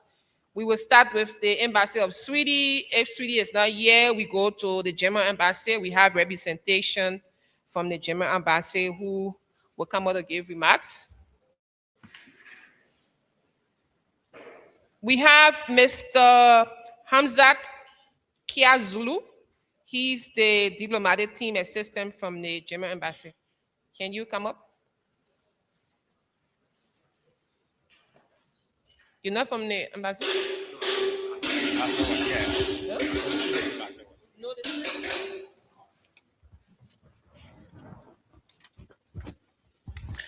Good afternoon.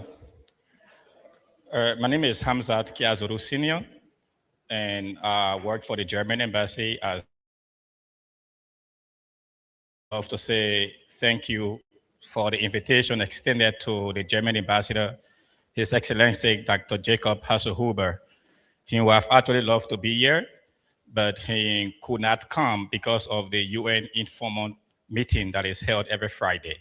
So he asked me to proxy on his behalf and extend his thanks for the invitation.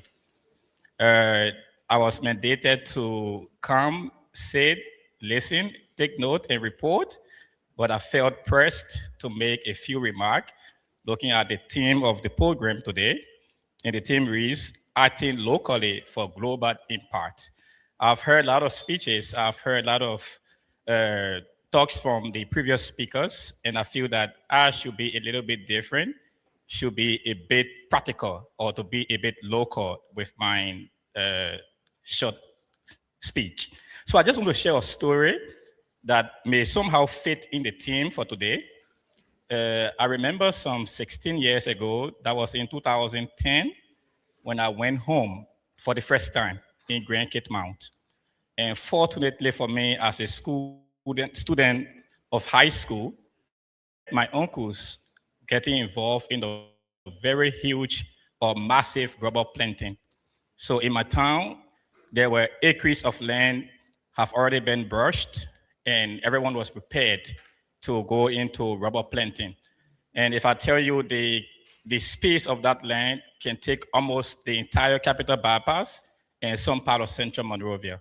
So it's not a small land. It's not, just imagine the space of a land and imagine the kind of trees that were cut for rubber planting. So when I reached home, I saw everyone busy doing this. As a homeball from Monrovia, acting like big ball.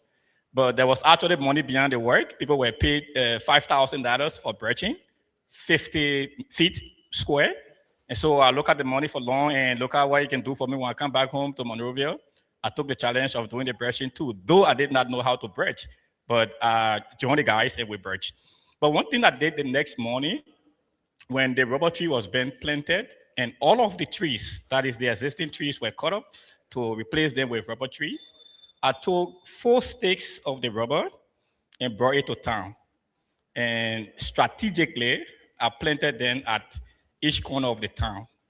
16 years ago, the rubber tree that my family was so eager to make money from, most of it did not come up the way they expected to come up. But fortunately, 2 of the 4 trees that I planted is now used as what we call Facebook in my home. So I'm saying this to say, majority of the trees were cut to plant rubber, which did not benefit anyone. But just 2 of those trees that were planted came back to the environment to serve as a comforter for people. So the disadvantage of what happened in the past right now, if you go to my town, as soon as the sun comes up at 12 o'clock, you cannot sit openly and comfortably in the community Imagine the kind of trees that were cut. But now all of the population runs to the tree that was planted for comfort. So I want to align this story with our national team, which is we should act locally. I feel that something that was done some 16 years ago have some environmental impact. And run to the shade for comfort. If the shade can also produce some comfort for us, I mean that we are making some level of progress. And another thing I would like to say shortly before I take my seat, when we were coming up in grade school, we used to read quizzing, and there was this question of a Portuguese sailor coming to Liberia and doing a study that proved that in our Liberian forest, we have something we call a pigment hippopotamus. I don't know how many of you have heard that story from the Portuguese sailor those days, but I want to ask a question. Do we still have that species in our forest? Sure. So if we still have the species in our forest, then I think that conservation is doing some work that the student asks if the people are working. Yes, they are working. Because if we can have a species almost 100 years ago and the species stay in our forest, then there are work going on. Even though those work need to be added on, but we appreciate them for their work. So I would like to stop here and say thank you for the invitation, and I've taken note that will be shared with my ambassador. Thank you. Thank you so much. Next, we go to Nature Africa. Do we have representation?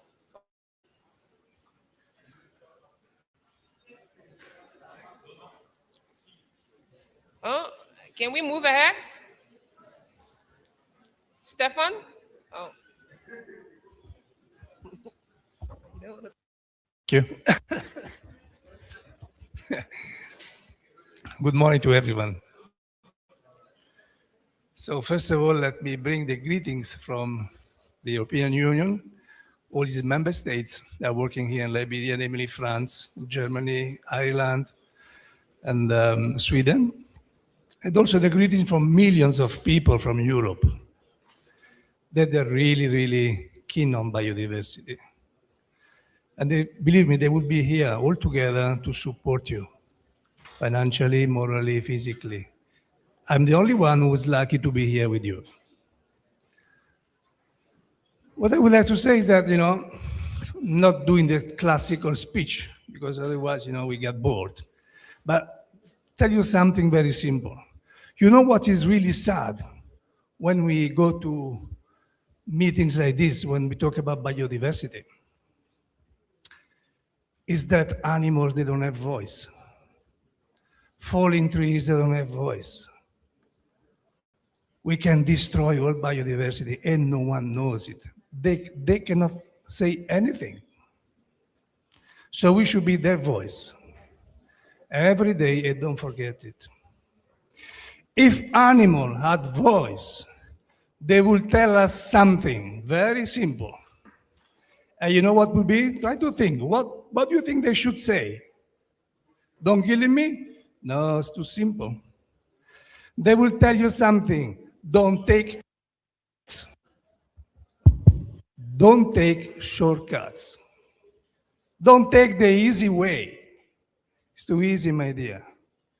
Too many slogans calling for shortcuts. And unfortunately, they're happening everywhere, Local people, we have to develop people first, people late, I don't know. But, many kind of this slogan, which in a way are choosing shortcuts. And when we deal with biodiversity, when we deal with sustainable development, we have to deal with complexity. We have to make complex choices. We have to include many things in our reasoning. So it's good, acting locally, think locally, there are many slogans. But first of all, we have to think also that there should be also a global thinking. And I think that this global thinking should be also at the institutional level. Because some of the time, these slogans come from high level. So if animal could say something, it would say, don't take shortcuts. Please include our concern, our complexity, the environmental inputs, the environmental services we provide in all your policies. let's say, especially the big policy, the strategies, you know. Someone said that biodiversity is not just a matter of FDA, it's a matter of all the institutions, because biodiversity, environmental protection are cross-cutting issues. They have to be internalized, they have to be mainstreamed. Otherwise, we cannot be successful. So I hope the message is got from the animal. Don't take shortcuts. It's too easy. And when we do easy things, sometimes the damage is higher than the benefit we could have if we could save our biodiversity. Thank you very much. Okay, don't take shortcut. Okay, next we have representation from the government of Liberia. So either Ministry of Education, local government, or FDA. Do we have a representation from the government? We just need one representation. Any government entity? Okay, we move on to the private sector. We have the private sector, and we have the Liberia National Tourism Association representation. Yes? Oh, yeah.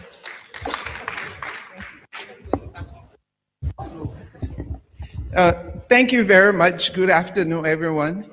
I would like to say thanks to the organizers. This was really a good one. I really enjoyed what was spoken. Everything was localized. That goes along with the theme. Okay, for some of you who don't know, Liberia National Tourism Association, we are the private sector association. So we have stakeholders that are in the private sector, in the tourism sector. That's who we represent. And where do we fit into all of this? Where we fit into is what one of the former bushmeat sellers said: we try to offer an alternative livelihood within the ecotourism space. So where instead of having people cut down trees, do farming, kill animals, we try to build ecotourism lodges. We try to invite tourists to come into our forests, et cetera, et cetera. So that is what we do. So this is why it's important for us to say, yes, we need to protect and preserve our biodiversity so that visitors can come and see our unique hippopotamus, our pygmy hippopotamus, for example, if we do not kill them. But what I would like to talk about, which is something that's very precious to me, and I think much wasn't said of it today. We are all here from different sectors, different spaces. We have our donors, the international community, we have government, then we have us as private people. We all have a role to play. It's very easy for us to blame sectors that we are not in. But I want to say from the local side, something that is so serious within Liberia, and it is affecting the biodiversity in a very huge way, is ending the use of plastics. Anika, I was very happy to see the bags are not plastic bags. And now I'm also represented, I'm the charter president for the Rotary Club of Monrovia, Sunu, and we are launching, and Linta is also working with us, we are launching, I want to call it bigger than a project. We are launching what is called End Plastic Liberia. Yes, and and I ask all of you to join us next week, not next week, this Saturday, the 6th of June, where we will be doing a walkathon. Most of you will be invited, from, of course, Michael, Anika. We'll do a walkathon from the SKD Sports Complex on to the Painesville City Corporation, and then we'll be having programs. So we've asked people to come and speak on it, and we will give you an idea of what that project will look like. But it's not a small project, so we know as a club we can't do it on our own. We invite you students to come and walk with us. Let us play our part locally. advocate to government. The lady said government isn't working. And the lady from the Justice Ministry rightly said we need more to be put into the Justice Ministry. The budget should be put in for these enforcement. So see me after, please. This is a huge project. We're very serious about it. It's our part now to help the biodiversity in Liberia. Thank you very much. Thank you. So we have, we'll call out representation from civil society. You know, I was looking in the audience and calling civil society and say, you do it, you civil society. Okay, so on behalf of civil society organization, we want to say thank you to our organizers for organizing this very important event. We say thank you to all of our partners. Today, we want to recommit ourselves as a civil society organization and to say that civil society, we remain committed to promoting environmental awareness, supporting community-led conservation, and continue to advocate for policies that protect our planet for rich biological heritage. So we are happy to join the celebration today. We are on the front lines working with communities. We are working with government to strengthen laws, regulations, and policies, and we will continue the advocacy. So we want to use this time to recommit ourselves in our advocacy and working closely with the government and partners to ensure that our rich biodiversity, our rich rainforest is protected with a core of working together to protect our nature. We commonly have a saying that nature is us and we are nature. So thank you so much. Next we'll go to any INGO representation. You have the World Chimpanzee Foundation, you have Human World for Animal, Libasa Wildlife Sanctuary. Can we just have one representation to just do a remarks? Conservation Institution, WCF is here. I'm going to stand right here so that you know that that you are backing me.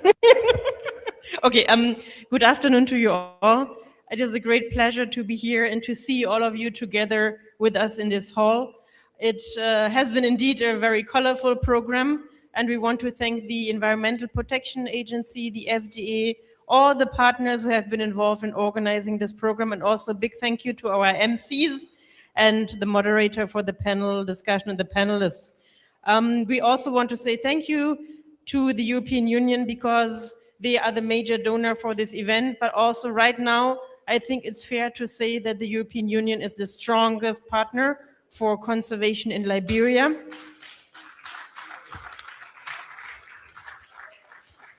They are really instrumental in ensuring protection and conservation of forests and other ecosystems in Liberia all across. And you saw the variety of activities that are happening. We are reaching from infrastructure to combating wildlife crime, to livelihoods, to awareness and direct support to the Liberian government. And I also want to thank the current ambassador of the European Union, Nona Depres, for all the great work she has been doing and supporting here in Liberia over the past years. I think today we saw that protecting Liberia's natural heritage and biodiversity is not government business, is not NGO business, it's everybody's business. And I please want you to go home with this message. Everybody is responsible to make sure that what we have today is still there tomorrow and that we are not losing it for the future. And Liberia is so rich and can be so proud of all what is here, the beauty of the nature, the wildlife. And I think you have seen that it cuts across indeed. And please be ambassadors for what Liberia still has today so that it can remain for tomorrow. Thank you. Thank you. Thank you so much. And now we go to our vote of thanks. We want a representation from the student community, university, in the university. Yes.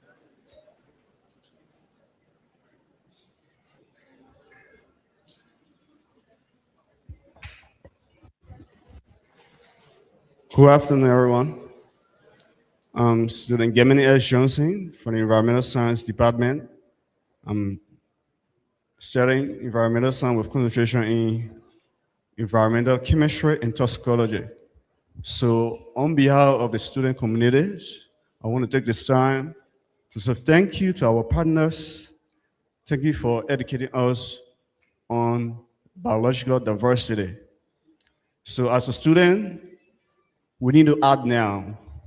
We need to take initiative in our own hands. We shouldn't wait for government.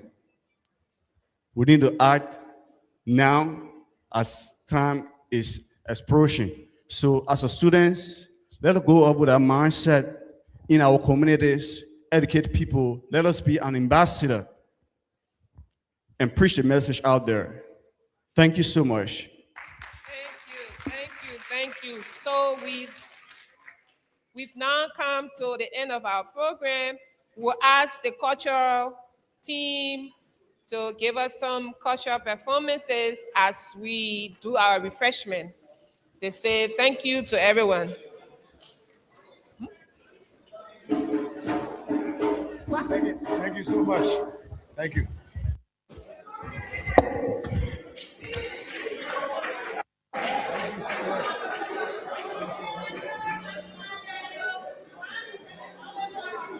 I will forget.